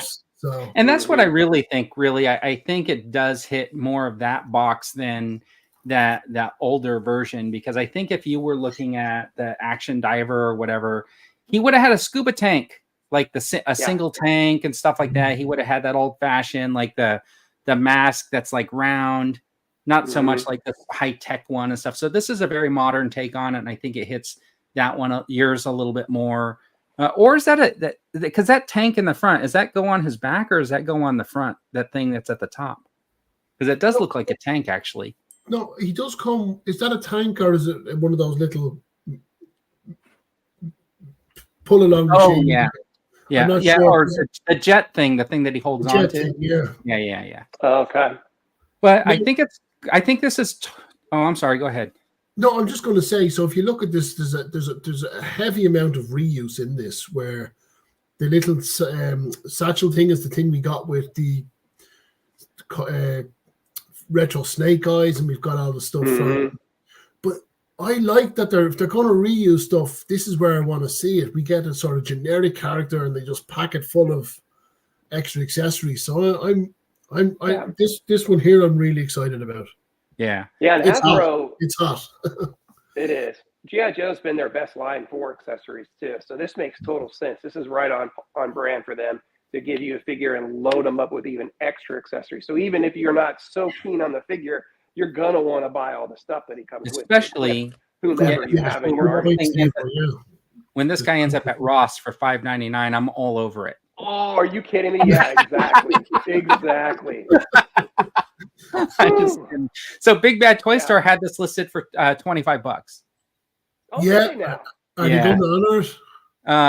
I don't know. I'm going to check their site. I'm going to look right now that we're on the air, because I know the other day we'll see, because they haven't said anything. What do they regularly retail? They're supposed to be the $35 price point because they're deluxes. So currently, if you go there, they're now currently at $34.99. But on the launch day, they were listed at $25. So they haven't said anything. They haven't sent me an email or anything. So we're going to see what happens. Okay. Yeah. Hopefully they didn't change it, because that's not what I signed up for. But here's the Action Soldier. And I just think this guy looks really cool. Like the fact that he's like desert, because I mean, honestly, if you were doing an ode to the 60s and you were doing an action soldier, you wouldn't put him in like desert camo. No. Right. He would have been in the military green, basically. Yeah, well, there was in Action Man, there was the North African figures from World War II. So there was some desert figures in that. And I suppose, without getting controversial, but the more modern take on military figures would be more desert based than, European villages. And my one criticism with this though is the short rifle or the smaller rifle that he comes with. I don't like that double barrel rifle, and that accessory that came with it's gone out of my head. Big Ben. Okay. The little handle keeps coming loose on that one, so I think that that one weapon might have been a bad choice for a repack, but everything else is beautiful with this guy. All right. Mod Extra is saying they're going to honor the price for anybody who pre-ordered it with the error price. So we'll see how that plays out. I hope that's the case. Yeah. That's the only reason. That's the only reason I pre-ordered, by the way. Sure. You can't pass it up for that price. Right. I mean, even with their shipping, it's still cheaper than Amazon. Right. Yeah, and he's great custom fodder too, if you want to build something unique with him. Yeah. Unpainted knees. All I can see is the unpainted knees on the action soldier. All right. Oh, those are knee pads? I think they're knee pads. Yeah. Big Ben, weapon choice, curious. Expect analog toys video on that soon. Probably. Sure. Anything to like bash the G.I. Joe. Did I say? Look at this. It's Torpedo John has finally jumped in. Oh, and his beard has getting thicker, longer. You know what? I'm going to say this, John. I got to tell you, I'm going to take us off the screen before we talk about that figure. One side of your beard looks flatter than the other, so I imagine you just woke up and said, "Oh, I was supposed to be on at noon." No, the place is kind of a mess, and I had to actually dig the computer out, and it took me about an hour to do that. Where is that computer, darling? No, it's got that video of the vintage collection ship on there. The contractors working on the windows, it's just the whole place is a nightmare. It'll be this way for a few weeks, I think. Okay, so now you need an accounting of your figures because that contractor's there with his toolbox open. Yeah. Before he leaves for the day. Oh, there's a blue snaggle tooth. Blue snaggle tooth, double telescoping Luke. He's shopping while he's there. Oh, hot toy. There you go. At least you're doing it now when it's not the rainy season, because geez, I couldn't imagine doing that in the summer. Well, fortunately, we have a opening. We have a sliding glass door, and they're gonna do the balcony. So when it'll be all glassed in. So that basically one whole wall of our condo is going to be completely glass and hurricane proof. Proof for, I think it's like 250 miles an hour. So there you go. You could spear a tree at 250 miles an hour and it won't go through the glass. Hold on. We'll all come over and try that. You better look twice at the specs on that. Because I don't think it's an object traveling at 250 miles per hour. I think it's wind gusts up to 250 miles per hour won't blow the windows in. But I think like if it was hurling like a loose tire and it was going like 49 miles per hour, I'm having a real hard time believing that that's not breaking out the framing of the window. The window might not break. The window might not break, but the whole wall's coming down. Enough about windows. How's your fridge, John? How's your fridge? I can see the insurance guy. Well, you know what? The windows aren't broken. Yeah, exactly. Oh, man. Let's see. We got... Like Johnny Cash, the contractor, will get his collection one piece. Ooh, there you go. All right. What's this guy now? Airborne, right? Yeah. Yeah, Airborne. Yeah. Mm-hmm. Should he have come with like a parachute or something, or is that somebody else? Probably. No, he should have come with an M16 with a bayonet. Yes, exactly. Bit of a sore point for me. Airborne was my second behind Snake Eyes, of course. Was my second go-to figure as a kid whenever I was playing G.I. Joe. So he was always a childhood favorite of everybody. I mean, we all fight over who gets to play with him. Such a cool looking figure. So it's great to get him in classified, and I'll be swapping out. Now it's a cool gun that the accessory is cool that they're giving him, but that's my one sore point. I just would have loved an M16. Yeah. So does he come with the chair? The stool? No, I don't think so. That's misleading. To me, that's misleading. Yeah, they're right. I want the stool now. Does the stool come with quick kick? Because he's in the background utilizing that thing as a weapon. Even though he's wearing his backpack and has 2 swords on his back, he decided that the chair is a much better weapon. Yeah. The old saying goes, the chair is mightier than the sword. And they're in the middle of a fight, so I'm curious to know where the boa dude, whatever his name is, where are his gloves in that picture? Yeah, they are kind of in a cage. It looks like they're in a cage match, and people are cheering him on. Yeah, people are cheering him on, and then all of a sudden, he whips out his pistol like. Right. Airborne it's not a cage match anymore. It's a shooting match. Yeah. Wrong way. I don't know who he's shooting. Oh, you know who he's shooting at? Not quick kick. But see in this fight scene right here, you can see Bo is wearing the gloves, right? Yeah. But in this picture here, it doesn't look like he's wearing the gloves. Because you know what? It got so intense. He got to that part where he rips his gloves off and throws them on the ground. So did they balance quick kick on Big Boa's arms and then tilt the camera? That's what they did. Used some fancy wiring system. No, because the top of the cage out like that, the top of the cage is not level with the top of the picture. You see what I mean? They tilted the camera. Yeah, but when he puts his arms, he floats. Oh, okay. I forgot about the float action. Bird. See his hands, how flat they are? Because he's flapping right there. Float action. Gotcha. He's mid-flap. I don't know. I do like this figure. I think this is probably one of my favorites of the reveals or releases or whatever. But we do need now. Did they already announce Alpine? I know Alpine's coming, right? But have they shown us pictures?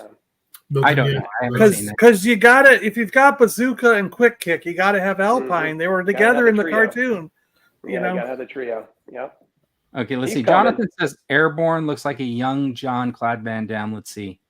Go back. Yeah, they've been doing great ever since Falcon. They've been doing really well with the face sculpt. I can see that. Yeah. Yeah. Okay. I can see that for sure.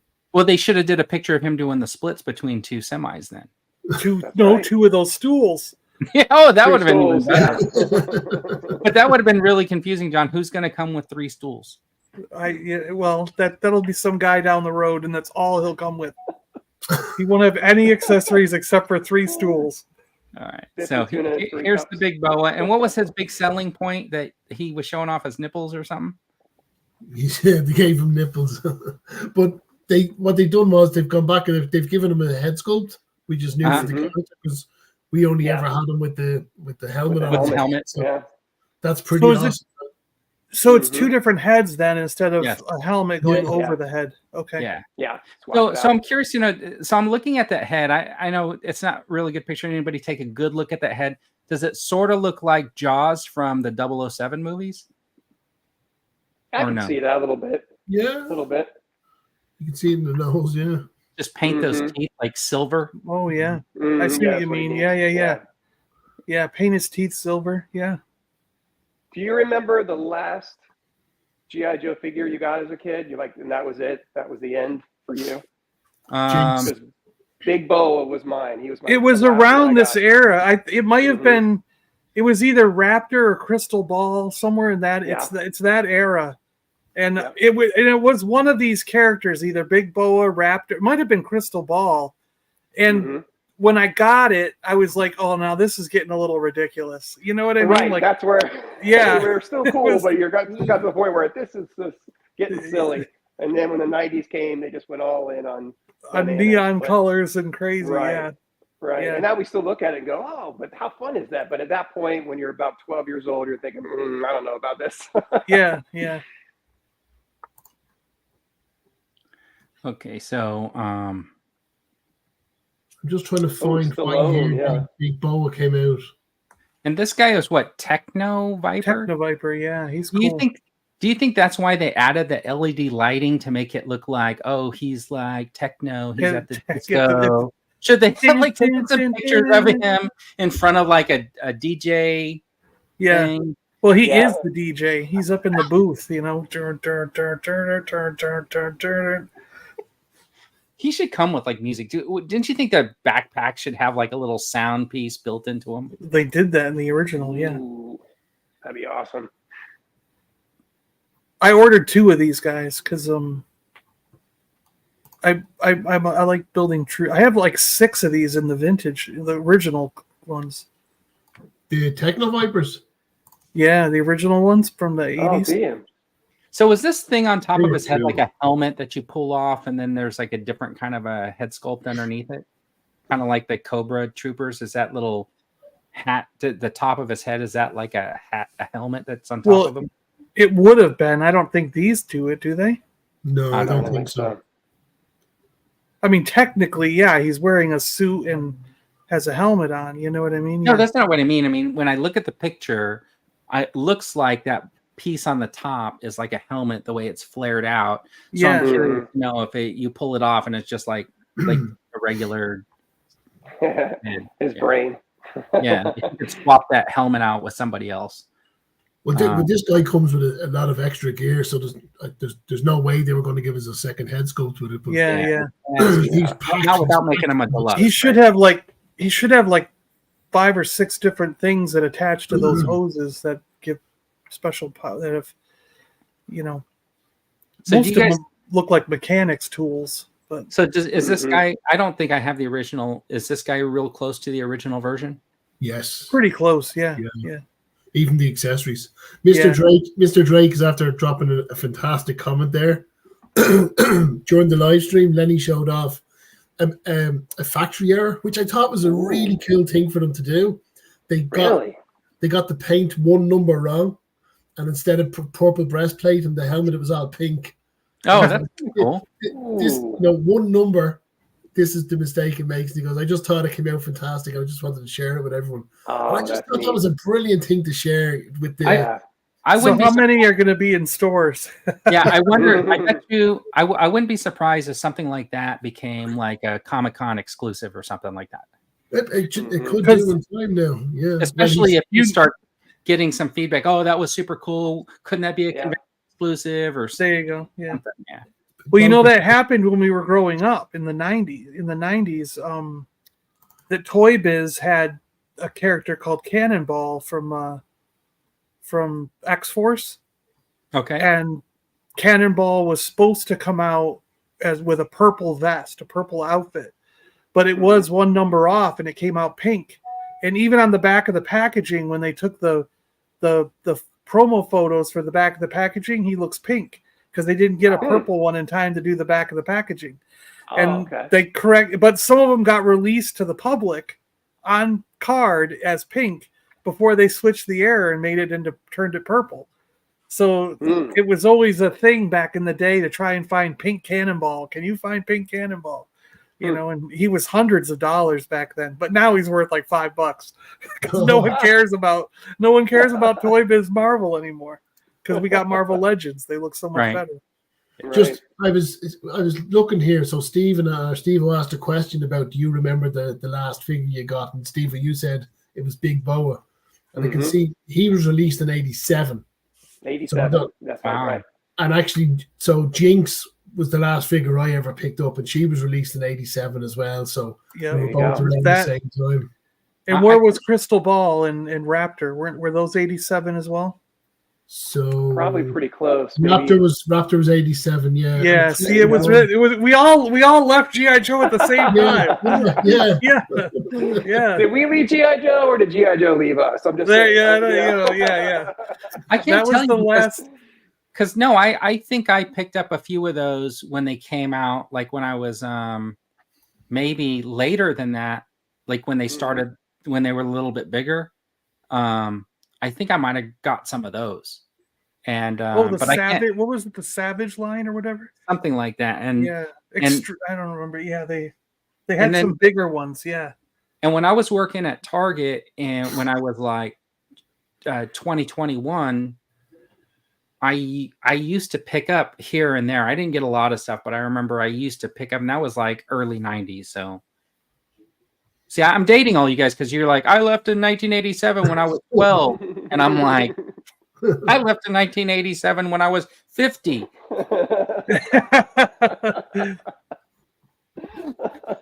Just messing around.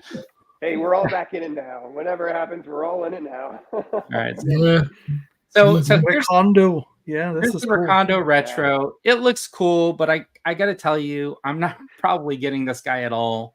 And just from my point of view, it looks great. I like it. I would like to get it. If it shows up at Ross for $5.99, I'll probably get one. But other than that, I can't tell you how many Recondos I have because I got a bunch when they were like under like $10 on clearance. And this Recondo has never come out. no, the other one. Tiger Force one did, but not Yeah, this the other one. one. So it's like, I remember getting one because I thought, oh, okay, I could use the head sculpt on a cowboy character or whatever, and he could be a cross for Kurt Russell or something. Or I can use the body for something. I can use the shoulder harness on somebody else or whatever. I like the machetes and stuff like that. But and they were cheap. I remember finding them like on the clearance aisle, and they were like cheap. So I think I have like 3 or 4 Recondos. Wow. And I just can't see myself picking another one up. I'm getting this one. Yeah. Now I can't unsee it. He definitely looks like a Wyatt Earp. Yeah. That's Kurt Russell for sure. Wow. And actually, remember this figure back when we were kids, and I don't know if it was the same for you, John, but I cannot remember me or my friends, any of us having the tip of Recondo's gun. It always seemed to be the gun. Jonathan's passing in all the retros. G-Force is saying his last Joes were from 1985. And that's why the Joe team is much better than the Star Wars team. Yeah, that's because we're talking about that pink Techno Viper. Jinx was an awesome character, so G-Force missed out on Jinx. I mean, she's one of my favorites, and she was from that same era, you know? Yeah. Oh, yeah, Ninjas kept G.I. Joe alive even into the 90s. Yeah. Anytime they could come out with a Ninja. For sure. Mm-hmm. I like that this Duke comes with the cartoon gun. Mm-hmm. Yes, nice touch. Yeah. But you still get his original version or his original gun as well. So yeah. But this helmet has that little visor on it too, right? That's from the first series, cool. The first wave clear visor thing. Yeah, so that's actually a cool touch, I thought. Does he come with 2 rifles? Is that what the deal is? Yeah. Yeah, the second one's behind his alternate hand there. Mm-hmm. I mean, for being on a card, there's a lot of stuff shoved in there. Packed in, sure. And you get a stand with these. I didn't realize that until I was looking at them. Yeah, somebody said that his forearms look kind of funny, and now that I look at them, they do sort of look Popeye-ish. Yeah. So maybe he's gotten his spinach. Yeah. They do look a bit long. Yeah, maybe it could just be the photograph, though. It's just the way his arms turned. It is. It's just the way his arm. So Dave's Dimension has joined us. What's up, Dave? I'll get these nice backing for the sleeve display on card. Yep. Oh, for sure. And Joe's starting to get into funky colors, and I was more into wrestling. That's true. Sure. Yeah, because the wrestlers don't wear funky colors, so that's a valid argument. Yeah. They never wore funky colors in wrestling. Yeah, that's true. Oh man. Oh, I love you, G-Force. You just got owned. All right, and this is the Retro Scarlet, which all of the HasLab crowdfunding people paid for, apparently. For real. Mm-hmm. Right, so they gave you the obscure blue one with the dragonfly. I get to update my Scarlet, so that's pretty cool. Yeah, this one's actually really neat. I really like it. Does she come with 2 ponytails? Is that the deal? That's what I was wondering. I was like, is it 2 different ponytails, or is you just got to plug the hair in? So one will flow over the backpack, but then if you want to move that to the side, it looks more dynamic then. So if you're trying to pose your poser that she's in fighting scene or something. Gotcha. To give that effect. So Yeah. this Gijoe team, attention to detail. Yeah. Yeah, She's the hot dog. She's the hot dog that Duke got mad at when she flew real close, and he goes, "I'm gonna kick the mustard out of that hot dog," and he runs up, and Scarlet opens the hatch, and she takes her helmet off, flicks her hair around, and was like, "Hey guys," You know what, John? That sounded Great just line. like the character in the show. I closed my eyes. I felt like I was watching the cartoon. Of course you did. Yeah. Now, does Scarlet come with the laser rifle as well from the cartoon? I don't know. I see the No, they look crossbow like on they that have rifle. an M16 instead of a I cartoon thought I one. saw her with the other one. I was just going to say, why did she get an M16 and Airborne didn't? That's not fair. Well, she can give it to Airborne.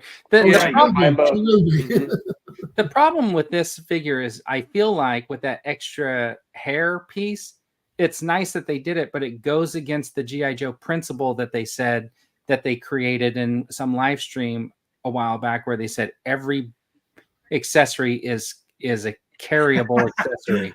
Yeah, right. Where is she supposed to put her extra hair? Well, she could probably clip it right under that belt. Just like tuck the little the hair, the peg under the belt. And you're right, like Zartan, right? Like Zartan, his hair tassel just hanging down. She scalped the fake Scarlet. All right. So I think it's a mixed bunch on those retros. Half of you guys are in. I'm in all the way on those. I'm buying every one of these except for the two generic ones. But like I said, if I saw the two generic ones at Ross for $5, I'd buy them. Yeah. I'm not. Now, would if you knew that they were $25 at Big Bad the first day, would you have jumped on them? No, I still wouldn't have got them. Okay. Yeah. So with the retros here, are you 2 in on all of them? I will want to eventually get 2, but I'm hoping. I bought one of each with the hopes that I see them on markdown to get a second one to open. Because I do want to open all these, but I'm being reserved right now. I'm just getting one of each because I have a feeling that I think that because of the way things have been going at Target and Walmart, especially at Target, that no matter how many they get in, we will see all these on clearance.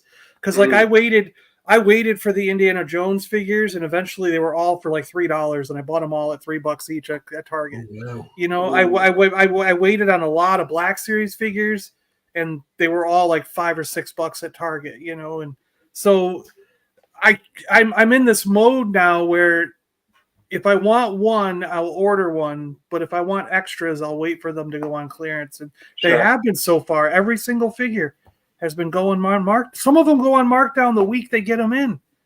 It's insane. Yeah, it's great. So when that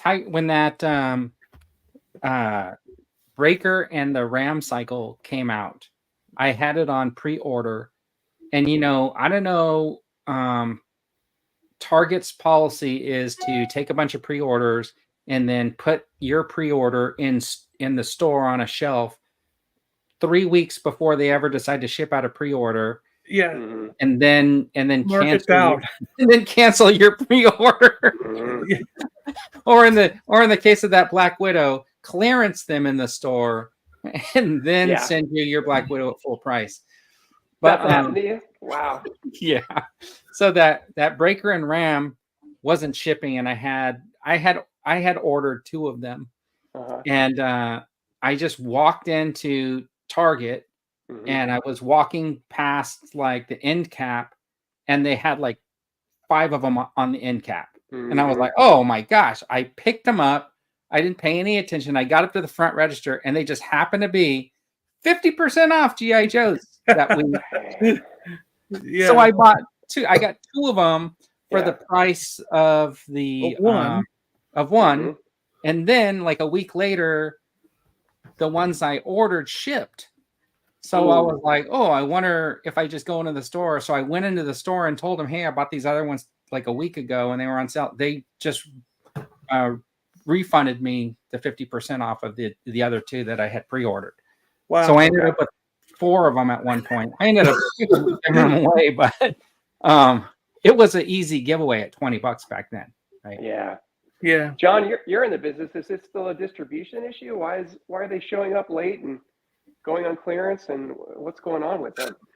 Well, here's what I suspect is going on, especially like at least right now, because this is what I see with Lego. Mhm. When I'm in the aisle and I'm working on putting things on display, making sure they got those cardboard dumps out, you know, the new stuff in the aisleways and everything. That's kind of what I do. Mhm. But I'm listening and sometimes talking to people that are in the aisles, and I see the people right now going down the Lego aisle and they're only buying what's on sale. Yeah. They're not buying any Lego at Target or Walmart that's full price. Mhm. Even the $20 sets they're not buying, because Hmm. so it's like they'll buy like a $50 set that's marked down to $40 before they'll buy a regular retail of $20.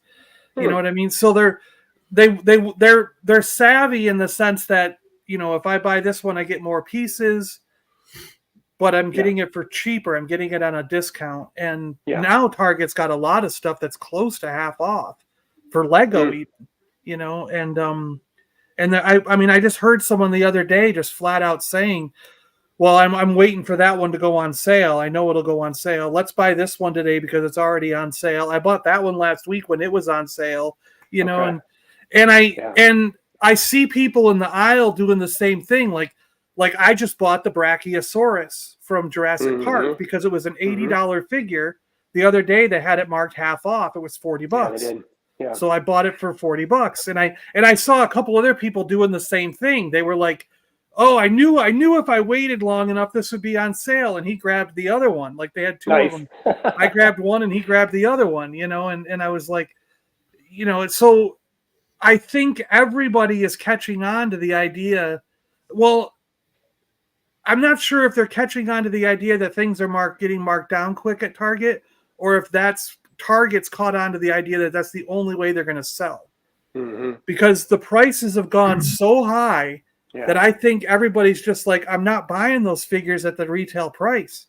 Yep. I'm just not going to do it. Like I'm putting my foot down. And I think a lot of collectors and a lot of people who are buying for Christmas or buying for gifts, they're looking at the stuff and going, these are all just too expensive.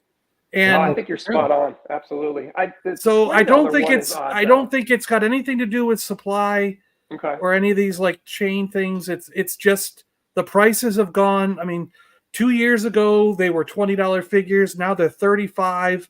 Some of them are $40 figures.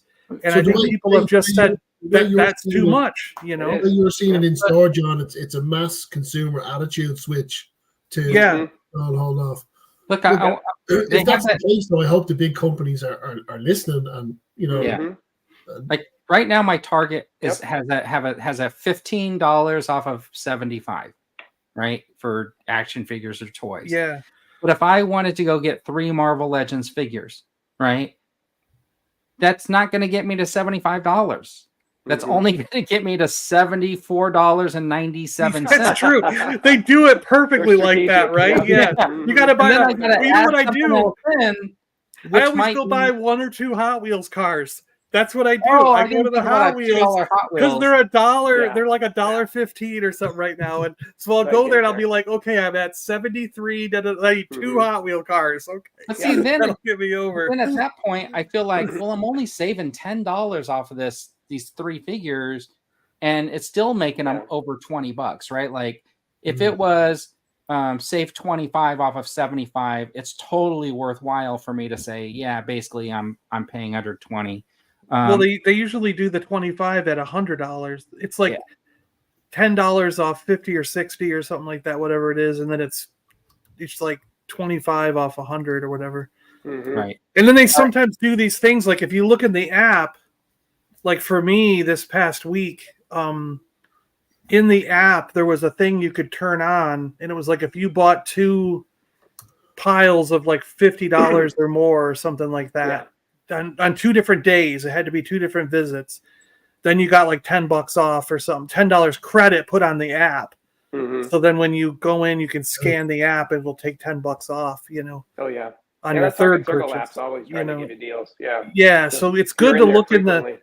it's good to Mhm. look in their apps and see if there's any deals that you can turn on, and then you got to Yeah. scan. They have a barcode in the app that you Right. got to scan at the register.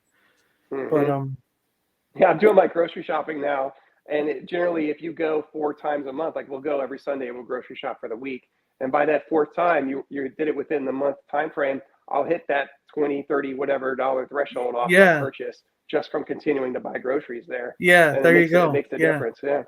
yep. Nice. But I think you're right, Connor. I think it's that consumer as a whole have decided this has gone too far, and we're all as a whole saying, nope, I'm not gonna buy full price. I'm not gonna Yeah, pay I was retail just at that. curious I'm gonna because wait.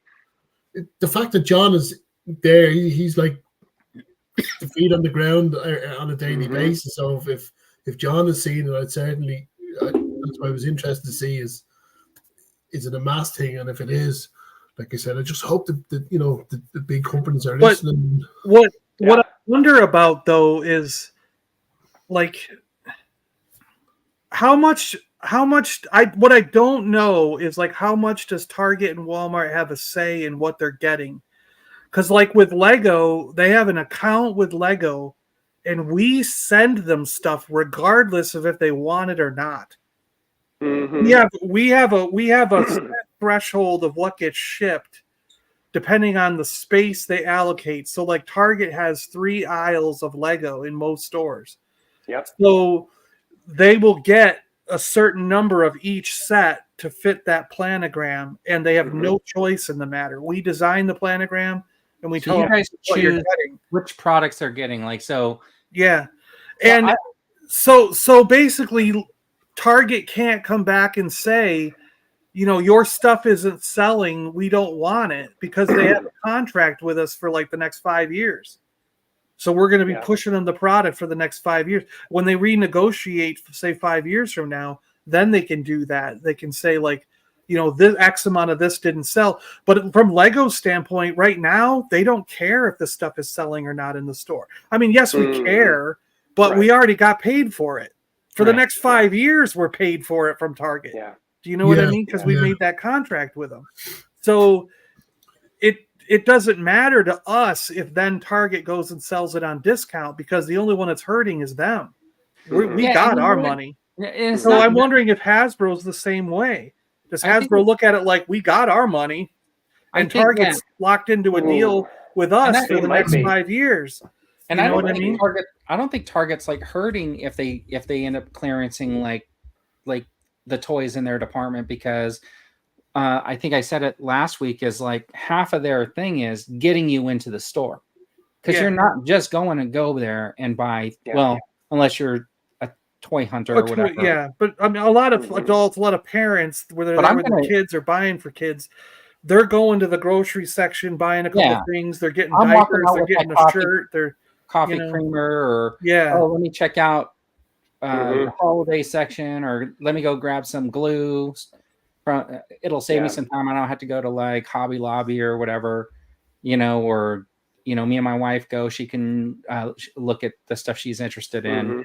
and so they're going to get business one way or another way. And- When I worked at Target, they purposely lost money on baby formula, stuff like that. They because that would always get people are- in the store. yeah, that Yeah, would just sure. bring people in the store. Yeah. But it's interesting you say that, John. I mean, Lego, they can afford to play hardball because, like you said, they have 3 aisles in Yeah. Target that's just Lego all the way down. What does Mhm. Hasbro have? Hasbro has like a column of Star Wars, a column Yeah, of yeah. G.I. Joe. They But I gotta be still- smarter I was in order to wondering that grow as their well. profile. Lego's got they could take over another aisle. But I still wonder if Hasbro has a dissimilar deal. Like if they're just like, we have a Yeah, contract probably. with you to supply toys for the next 5 years, and we're going to Mhm. send you what we want to send you, and then. But I know they can, like, if they really want something, they can say we need more of this product. Yeah. Sure. But are they doing But if that they're- with Hasbro these days? if they're and if they're negotiating after those 3-4 years are up and the sales haven't been good, then Target's not going to give them more than that one column. They're going to might give them reduce half the a space. column, a quarter They're of a going to column. reduce the space. Like you're talking about What 3 rows. percentage of the Hasbro? So you said, John, you go in with a planogram. Yeah, they have a planogram that Lego. So if Hasbro are doing the same, I'm just curious because I've no idea of an American store. Yeah, me. I don't know what Hasbro does. What do you think would be the percentage of action figures for Hasbro, given they've got like so many kids' toys in their catalog? Would it be? Well, I mean, to me, it feels like because I feel like I'm walking down 2 aisles of Hasbro because they've got. Well, I guess not because they are intermixed with Mattel because it goes. They are. They're It goes wrestling figures, then G.I. Joe and Star Wars, and then it's I think Jurassic Park. Right. So they have the center 2. Hasbro has the middle 2 sections with Star Wars and then the other aisle has Ninja Turtles and Masters of the Universe, Transformers, and Marvel Legends. Yeah. Marvel Legends, right? Yeah. Which is different than the way my store is set up. So they got like a portion of 2, probably one aisle. If you were to all put it in one aisle, it'd be one aisle. You know what I mean? Yeah. Yeah. But you're talking about CV. You're talking about like 3 aisles of Legos in your Target. I'm guessing, right? And I'm most saying of mine do. That no What's it way like am in I seeing 3 California? aisles of Legos at any of my Targets. But I will tell you in San Diego that like there's one store that was close to the border, and then I'm talking about in the 90s now, so things have probably changed. Well, but that store near the border had 4 aisles of Barbie. Wow. Yeah. And none of the other stores had more than like the one side of Barbie. Yeah. But because they were close to the border and they got a lot of that cross-border traffic, and they love late Barbie down there. Whatever, it's about your young girls, whatever the Barbies at the time, whatever that was in the 90s. So that's why it was a big seller in that store, and so they had a bigger section of that than the other stuff. And in the other stores, as you traveled further inland, like they shifted, you know what I mean? Where like you had less of that. So I think it's probably they know there's a lot of Lego people where you live. Yeah, everyone's bored and they need something to do. Yeah, because puzzle sales are really big down here too. There's a whole huge section of puzzles. Yeah. They were wiped out on puzzles during the pandemic, like they were bread. They were gone. Yeah, it's there's tons of puzzles down here. Yeah. And now they're all at Ross here, and they're $2.99. I bought puzzles. The crazy thing is during the beginning of COVID, Mondo came out with these different puzzle sets. And it was like, there was like a Jurassic Park one. There was like a Captain America or Avengers one or something. There was like a big Cobra Commander, G.I. Joe one. And they were these exclusive Mondos. They were only going to sell certain amounts or whatever. And I bought all of the sets. And I've never put them together, but I bought all the sets.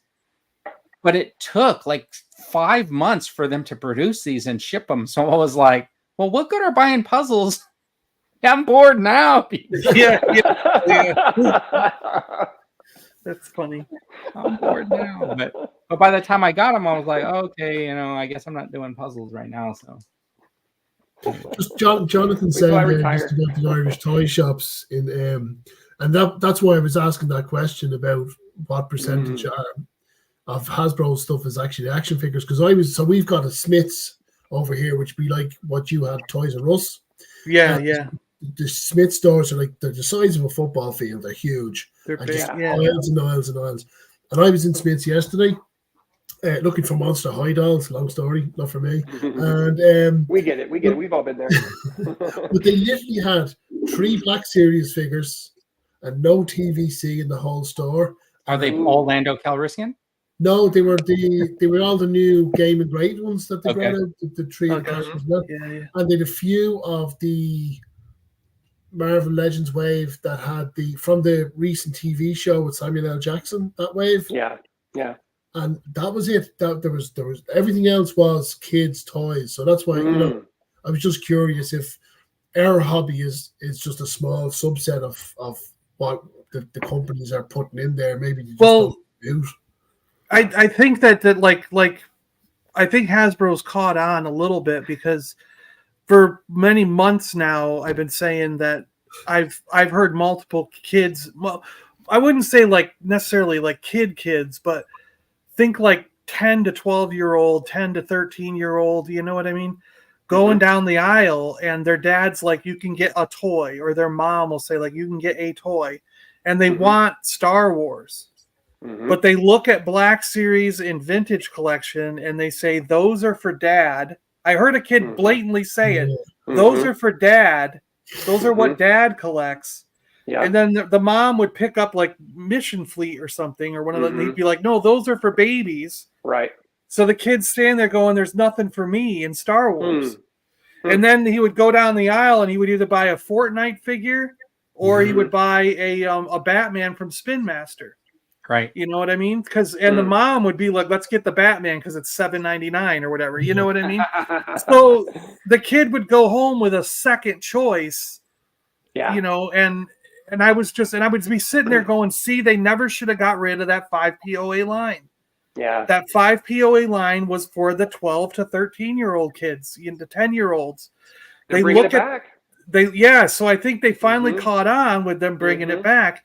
Plus, it's a price point that parents are okay with paying. They're not going to buy their kid an $18 Vintage Collection figure. No, you know what I mean? Like, and they're definitely not going to buy a $30 6-inch figure for their kid. You know? No, I'm interested to see if they're going to commit to it. They're going to stay with it. Are they going to stick it out and make that 5 POA line last? I mean, because you've got the Mandalorian there, you've got Luke Skywalker there, you got. Are they really basis of what could be successful? Are they a little bit more than 5 POA? Don't their hands swivel or their waist or something? I don't know, but probably, yeah. But that idea, that that level. So it's got to be inexpensive for them to produce and to put out there and to make. And they can do them for $9.99 or something. You know what I mean? And could if they want to. If they want them to sell and they want them to get popular, they shouldn't try to be greedy and put them at $12.99. They should stick it at $10 or less. And you can watch that line really take off, because people like us will buy them too. We'll want to see. Oh, I know. I like the packaging on them. When I saw them on Mike's channel, check them out. Yeah. Unusual Mike, I was like, I like these for the packaging alone. Sure. The beautiful artwork on them. With a few more stormtroopers in the back, it'd be perfect. Yeah. So, do you guys have the Ross near you? Oh yeah, there was one Ross. I think I walked out spending around $60, and then there was one the other day I walked out spending $100, and no single 3,000 figures. You got 3,000. Yeah, no single figure was more than $5.99. So I came out with one of those giant bags, and I'm like, oh my god, what did I do? What were you most excited to get for a deal? What was your most exciting find? Yeah, well, most of it is like the twins from G.I. Joe. There was Stalker was that one. I got Stalker. You can get Crocmaster with the crocodile for $5.99. It's crazy. I haven't found him yet. I a friend of mine sent me a picture. Said, it's over here. When I went there, they were out. I've been to a couple other ones. I haven't found the Crocmaster. I already have them, but I do want the extra. I want the extra crocodile. That's what I did. Yeah. $5. Heck yeah. But there were some Marvel Legends. There was there's a lot of Batman figures, McFarlane figures that I would never have bought, but they're $5. So I got like a Batgirl, and there was just a couple other ones that I was like a Wonder Woman that are just like, I wouldn't have bought these at normal price, but $5, I'll take them. You know, and that's the one cool thing about having stores like that. You do end up getting extra stuff that you would have passed on. So I was going to all the Rosses, and I've been filming every time I've been in there. But one of the things that I've been thinking about was, I wonder if this is like a planned resale to Ross, because honestly, there's stuff that they have that I never saw at Target, right? Like me either. I never saw that Stormtrooper. Yeah, so I'm like, where was this stuff? And it's got to be a distribution issue. It's got to be a distribution issue. But I started thinking, like, what if, like, you're in Ross, you don't collect, you pick up this $5 figure, And the next thing you know, you're going, this is really cool. You could really get people into collecting by this discount retailer having you could main lines, right? Yeah. So I could see that happening. Or a parent gets it for their kid and they think this is the coolest thing. And then they're like, oh, the kid's telling the parent, oh, I heard they have these other ones or whatever. And then the next thing you know, they're in. But, that's savvy. I like that. But I'm going to mention this again. I'm going to give this away next week on the Toy Duo team. Awesome. So how much was that at Ross? I haven't seen those yet. $15. Oh my gosh, it broke really? me, John. It broke me. $15. Wow. I'm gonna give it away. I'll ship it anywhere. So don't worry. That was about originally like $80, I think. Yeah. Because I remember seeing it when it finally went down to 60. I'm like, dude, there you go, $20 a figure. Buy it now. Buy it now. I think that's when I grabbed it. Was 50 or $60? Yeah. I almost bought it for $39 at GameStop once. I didn't. Anyways, it's going to be a giveaway. Anybody who's in the chat right now. It's being recorded over at Nightbot. If as long as you chatted something, you're entered to win. If you're a member, you're going to get 2 additional entries. So if you want to join and become a member, you can get a couple extra entries. If you want a super chat or super thanks, any of my videos during the week before the live stream tomorrow, cutoff's Friday, you'll be entered additionally based on that and stuff like that. And I'll do like some sort of elimination wheel with however many times you guys are listed in there, and like I said, I'll take care of the shipping on that. Woohoo! Awesome, nice, Vern. All right, that's my giveaway. That's a cool giveaway. That's an awesome giveaway. Yeah, I mean, these are pretty good. I haven't opened it yet, but there's a whole lot of accessories that come with these and stuff like that. That's cool. That's why I grabbed the twins, because I had seen them a couple times and I was like, I already own them. I don't need to get them. But I heard people in various chats and other people when they were seeing the pictures online saying they're not in my area and I never got the twins. I wish I could get them. So I bought them to give them away. Right. I got both of them. So I was like, I'm going to put them together and they're going to be one of the giveaways in the Jeopardy / Christmas thing that's going on whenever. Once this project is done, we'll start the Jeopardy. I had the Zamet I found. I think Amazon had it for like $8 at one point. That's when I got it. And if you ever watched my video, I just put them up next to a mirror in the video, and I go, now I got both of them. So I was like, no way, I was spending like the $20 after paying like $8. So I'm glad I finally got Tomax. And also make sure you look around Ross, because I picked up 2 of these also. Oh, really? That was at Ross? They were like $5 at Ross. And these are $30 graphic novels. They're the hardcover. Where I gotta go back. Now I gotta go back. So I got one to give away. I'm gonna put a Playmates. I think it's the Manta one. I think I got the Manta Playmates guy, or maybe it's, I don't know. He's over there. But I got a Playmates toy, and I'm gonna bundle it with this book.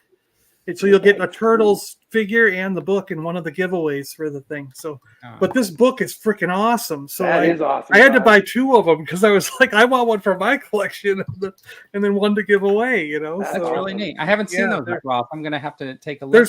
There was the pile of right by the register. Like if you're in the line, there's that table. Yeah, and they had all these vintage collection figures there. They were like $3.99. Oh, I got like 4 or 5 different vintage collection figures. And then they had the boxed ones for like $5, which was like, I got the Stormtrooper with the E-Web blaster. Yeah. And then the red, what's the red one? The flamethrower one? Yes. Yeah, he was there. So I bought 2 of each of those, and these books were on there. There was a bunch of graphic novels and some other stuff. Some just regular books, regular novels and other things on the table too. And I was like, looking at everything, and then I went, holy shit, this is a cool story. Like, why didn't this sell? You know, like that's a nice bag. Yeah, that's a good one. They had a whole box of those. The Boba Fett for $5.99. The one from the Book of Boba Fett when he's in his clean armor. They had those for like $5.99. Yeah, I thought about picking them up just for the helmets and stuff, because it's like the removable helmet and the heads, but like for $5, right, or $6, that was a good. But the problem is like, okay, I got to tell you that when I got to Ross and I saw those Tiger Force Outbacks, I was like, oh, I got to get a couple of these. I put 2 of them in my hands. I turned the corner. There were like 4 more. And I was like, oh, I got to get them. And then I was putting them all in my hand. And at one point, I was like walking around like, Yeah, this, you're all like all the Tiger Force Outbacks. And I was like, thinking to myself, like 5, 10, 15, 20. And I was like spending like, oh, okay, it was going to be like $70 something on Tiger Force. And I was like, why am I buying all of this one character and I already have? Put them back. And that was the day I found the Vipers, and I was like, oh, I turned then when I turned the corner, all the Vipers were stacked there, and I was like, oh, okay, I'm gonna. Yeah, you have to look all over the place in Ross because it's not just in the toys. They'll have like a rack in the middle of the aisle somewhere, like by clothing, and then there's stuff on the way. Like if you know how you wind through that little wait area to get to the register, there's stuff in those little bins, and then they'll put a table out over there. So. You got to look all over. Yeah, you got to look everywhere. No appliances at Ross, but if you ever find me in Ross and you're having some trouble with your washer, dryer, and refrigerator, I can help you find a YouTube video that will. 37 Outbacks and he explains you in detail how to fix that fridge, baby. Yeah, and GeForce says look under the tables. Look under the tables. That's where you'll find like the big stuff because. Yeah, I haven't found any this year, but a couple years ago, like I found under the tables is where the Triptychon was, and I got 2 of those that year. The year either the year before or the year after when they had Fortress Maximus. That's when I put him under the tables. And you know the thing is, people we're talking about Ross, and I know everybody was talking about Ollie's, but you got to remember there's those other discount stores like Marshall's. Marshall's is where I got. Yeah, so DD's is part of Ross. So anything that Ross is getting, DD's is getting. Marshall and TJ Maxx are part of the same chain. So anything Marshall's getting, TJ Maxx. The Marshalls is where I found the starting lineup figures. Yeah. Right. LeBron. That we never saw in stores. I don't think. $15. They were 15. I haven't found that hoop. I want to get the basketball hoop. I'm telling you, man, that hoop is so good. Yeah, I gotta find it. It's definitely worth it. It's so fun to play with and display. Yeah. The only thing I was disappointed about with the starting lineup was that basketball is attached to the hand. Yeah. Right? But I peeled one. I ended up with 2 LeBron, so I ended up pulling the basketball off of one of LeBron's hands because I wanted. Yeah. That's how I made that stop motion where he's dribbling. And it was like really more of like a test because I want to do a whole thing. If I find the hoop, I'll definitely have him going up for a shot. And probably get blocked off by the Hulk or something. Nice. Definitely. Burlington Ghost is right. Burlington Goat Factory. That's another one. Absolutely. You know what's Chris, interesting? I want to see you do a midnight Ross toy hunt. That'd be awesome. Ghost at midnight toy hunt. Yeah. Now, are they open that late though? He said. Chris said the one by him is. Yeah. Oh, then you got to go there. I mean, what I want to see though too is who's in the parking lot. At midnight. Welcome, foolish mortals, to Ross. Yeah. That'd be so cool. It's just Chris. But Mod has a good point too. If you can get to the back, you can always look in the dumpsters out back because a lot of times they throw. No, seriously, they'll throw stuff away that just has damaged packaging. And like the packaging is ripped, but if you pick it up and the figure will be inside with all those accessories. We're plastic addicts. There's no shame in the level. The problem is, it's totally free. Like if I go back and take the stuff out of the dumpster, that dude on TikTok who makes the videos isn't going to have anything to show in his videos. Right, yeah. I gotta let that TikTok dude. Dumpster diving Dave will have nothing to pick. So they're going to do dumpster giveaways. Look what I found in the trash, and you can win it. Just a little bit of mustard on there. Don't worry. The moldy onions, we can peel those off. It's still good. But I do want to say that if you did get the HISS tank and you are putting it together, before you get it out of the box, make sure you have your battery daddy and all your batteries lined up so that you can handle any situation required. And as you saw from my photo on Twitter, the battery daddy is now at Home Depot. That video should have had an advertising promotion label on it, by the way. Yeah. Dumpster diving. Yeah, I'm not going to be doing any dumpster. All right. No, Vern, I'm looking forward to your HISS video. That's going to be good. That's going to be good. Yeah. I love how you he's had never Mr. gonna T in there. Mr. he's T never looks right gonna at home. show it to us. He's just Oh, gonna I have my review of it up with a little stop motion at the beginning. Oh, you got the whole review or just the Mr. T part? No, I did so it's about 10 minutes. Okay. I went through the whole HISS tank. What I was saying earlier is I also filmed myself when I was completely taking it out of the box. Like I didn't, Okay. when I was getting around to editing the video that I put up, I was kind of like, man, this is going to be like a 25-minute video. That's why I cut it. I showed off the box, and then I showed off the HISS tank already put together. And I'm thinking about putting up a second part where it's me just first opening it. I think I've heard that everybody seems like they'd be interested in that. But I do have like where I went through the components and I put the batteries in and stuff like that. And I showed off the turret and some of the, the windscreen that I put on. Did you open Cobra Commander, or are you leaving him on card? Oh, did you miss the part where I ripped it out of the package earlier? Oh, you did. I gotta check that out. Oh, it was camera trickery. I didn't do it. Oh, nice. Yeah, I haven't seen any video where anybody's opened him yet. I don't blame him. I don't blame anybody keeping him on card. Yeah, so I'm gonna let. So far, pretty much only one person has told me to open it. Everybody else is saying we already got the figure. Exactly, we got him already, and I'm pretty sure they're going to release a retro version of him just without the Mickey Mouse. Oh, that's what they said, right? They said that. They'll do that. Right. They'll do that. Oh, did they put the original logo on his chest on that one? This the one original right Mickey here. Mouse one, yeah. Yeah. Okay. Yeah. Yep. Is this backwards or something? It's like it was an error logo in the original line. Oh, okay. Okay. Is that what happened? All right. Yeah. Yeah. So the eyes and the Cobra kind of look like Mickey Mouse ears sticking above the Cobra hood. Oh, I see. Yeah. Mm-hmm. Oh, yeah. Kind of like they're disconnected. All right. Good. Yeah. Mickey Mouse. But that's why everybody was saying Mickey Mouse. See, this is all the little stuff I don't know. Yeah, you weren't born I was yet. too busy. I was too busy out in the dirt playing with my action figures. Who cares about that? You know what really is? It's so when Cobra Commander first got released, you remember they did those production images where he was in the royal blue or whatever, and then they were like, no, he's going to be darker blue. But there was like a very limited edition royal blue one that they sold, and they used some like weird website. That was and it was like it sold out in like 0.7 seconds or whatever.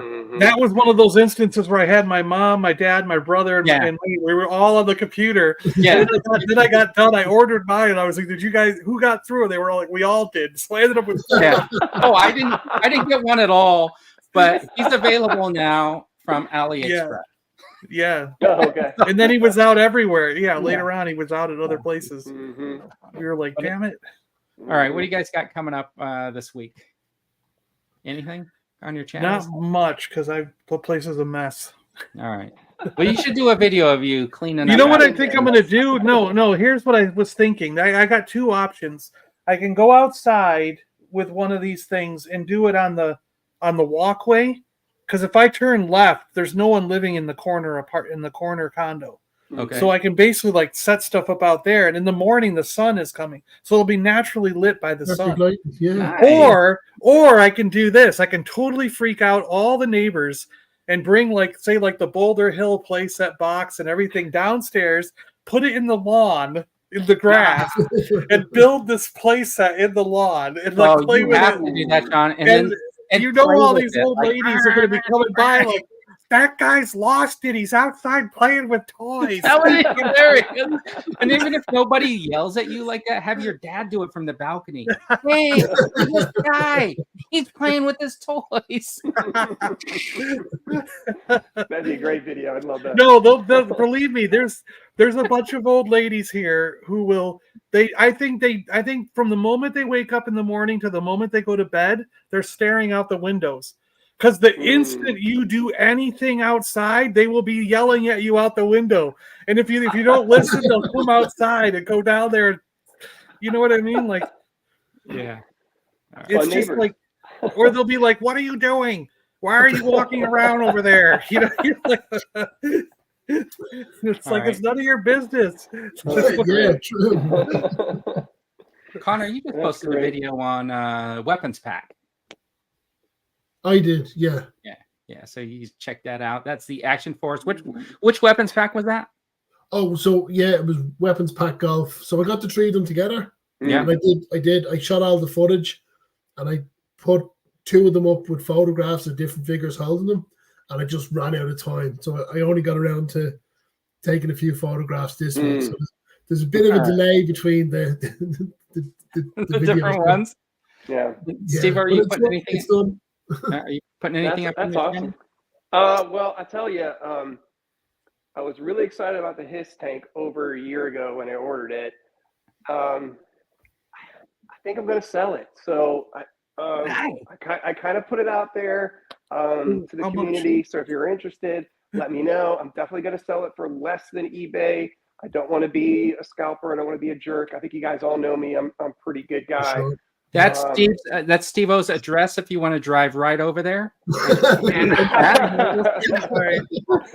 So yeah, Coming over and we're going to negotiate. It's supposed to show up on Tuesday, so I'm not going to open it. I'm going to keep it all sealed, and if there's somebody in the community that wants to give me an offer, I'm telling you, it's definitely going to be fair. I'm not going to charge eBay prices. I'm just trying to get some money for Christmas and more space in my collector room for Star Wars. So I seriously might hit you up. I kind of, now that I got the Dragonfly, I kind of regret not getting that. But I didn't have the money at the time. Look good together. Sure. Yeah. Well, let me know, John. Awesome. Definitely. And the HISS was one of my. The HISS and the Dragonfly were like my two favorite vehicles as a kid. I mean, I liked the HISS tank so much that as a kid I ended up buying like 4 or 5 of them because they had the mail order ones. And I was just constantly, every time I got enough points, I was mailing it for another HISS tank. And I was like, I had this army of them. Yeah. I love the HISS. It was my all-time favorite. I still have a vintage one, and I love it to death. Yeah. But I'm just thinking, do I want another one?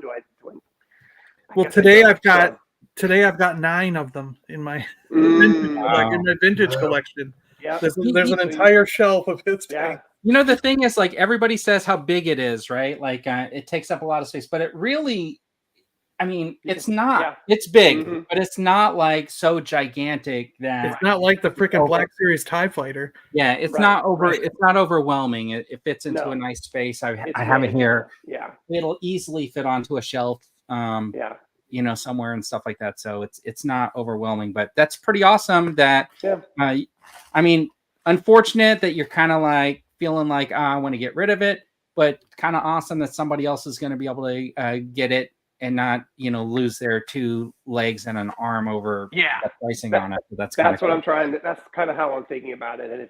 And exactly. Well said. Thanks, Vern. It's good as well that you're being honest with yourself and you're saying, right, I backed this, I got it. Now that it's come out, I don't have the same feeling for it. So you're making I mean, if that's what you want to do, you're certainly making the right choice. And I think good for you to make that call and not feel the pressure that you have to hold on to it because everyone else is. You know, we all jump in and buy things or put down money for things, and they don't have the same utility or value to a person when we get them. So I think that's a good call, Steve-O, for sure. Thanks, Connor. I appreciate that, brother. Thank you. Yeah, I agree with you. I think that's just kind of the feeling that I have about it. There's other things I have. I just don't feel like I'm going to appreciate it the way I want to. It's tough. Even part of me wants to say, no, hold on to it. But I just feel like that's the right call. So let it go. You know what? Before mine came into, to be completely honest, I was thinking like maybe I'll just keep like a couple of the figures and then part with everything else. Sure. And then like I kind of put it together, and you could see I got like my makeshift A-team and stuff in there, and I'm like, oh, you know, those look kind of cool and some stuff. I do want to do like a proper stop motion, not like that like kind of quick one that I did. I want to do something a little bit more proper, maybe utilize it a little bit more. But I can see me like saying like maybe 6-7 months from now going, you know what, let me make some space for something else. Yeah. And that's the fun of collecting. You can reinvent it. You can move things on. It's like curating a collection for a month or a year or 10 years, and then you want to change it out and swap it out. You can do that. That's part of the fun, part of the adventure, part of the excitement of collecting. It is. As you said, it's part of the game, you know, changing up and moving around. For sure, that's what keeps it interesting. Yeah. So I was telling these Connor earlier. Did I say it on air or was it behind backstage? A friend of mine at work is in the same situation where he ordered it. He's like not interested anymore, and he's thinking about just like getting rid of all of his classified. And he was telling me, right, like all of them? he said I'll probably keep Serpentor and like one other one he mentioned, but like he says he's going to get rid of his classifieds that he's picked up. He's got the HISS tank. He's not even going to open it, but he's in the same situation where he heard about the O-ring figures and is like, oh, I think I'm going to get rid of this and I want to go 100% the O-ring. Yeah. Oh yeah, that's going to be a big draw, especially if they do it right and they do it affordable. Yeah. Mm-hmm. So I think that's a big one. Yeah. So that's the line that they partnered with. Is it partnered with Super 7, right? Super 7, yeah. Yeah, but they're selling them on Hasbro Pulse, from what I understand, right? And the other O-rings? and other outlets, right? Oh. I think so. I think so. Yeah. Just like right now, you can get the turtle stuff, right? Isn't it? What was the you can get. Yeah, isn't it the turtle stuff on Playmates? Even though someone else is doing the line. Everybody's got turtle license. Everybody. Yeah. I think it's Super 7 and Turtles there, but you can buy them on Playmates.com. Yeah. Okay. Yeah, I think I saw that they were going to be on. Well, I think Super 7's doing that with a lot of companies where they're partnering and then they're being sold through the company's website as well as. Yeah. That makes sense. Yeah. Any way to get it out there. Yeah, paying for the license, try and spread the net as far as they can for consumers for sure. Mm-hmm. All right. Nice. All right. I guess we talked everybody out.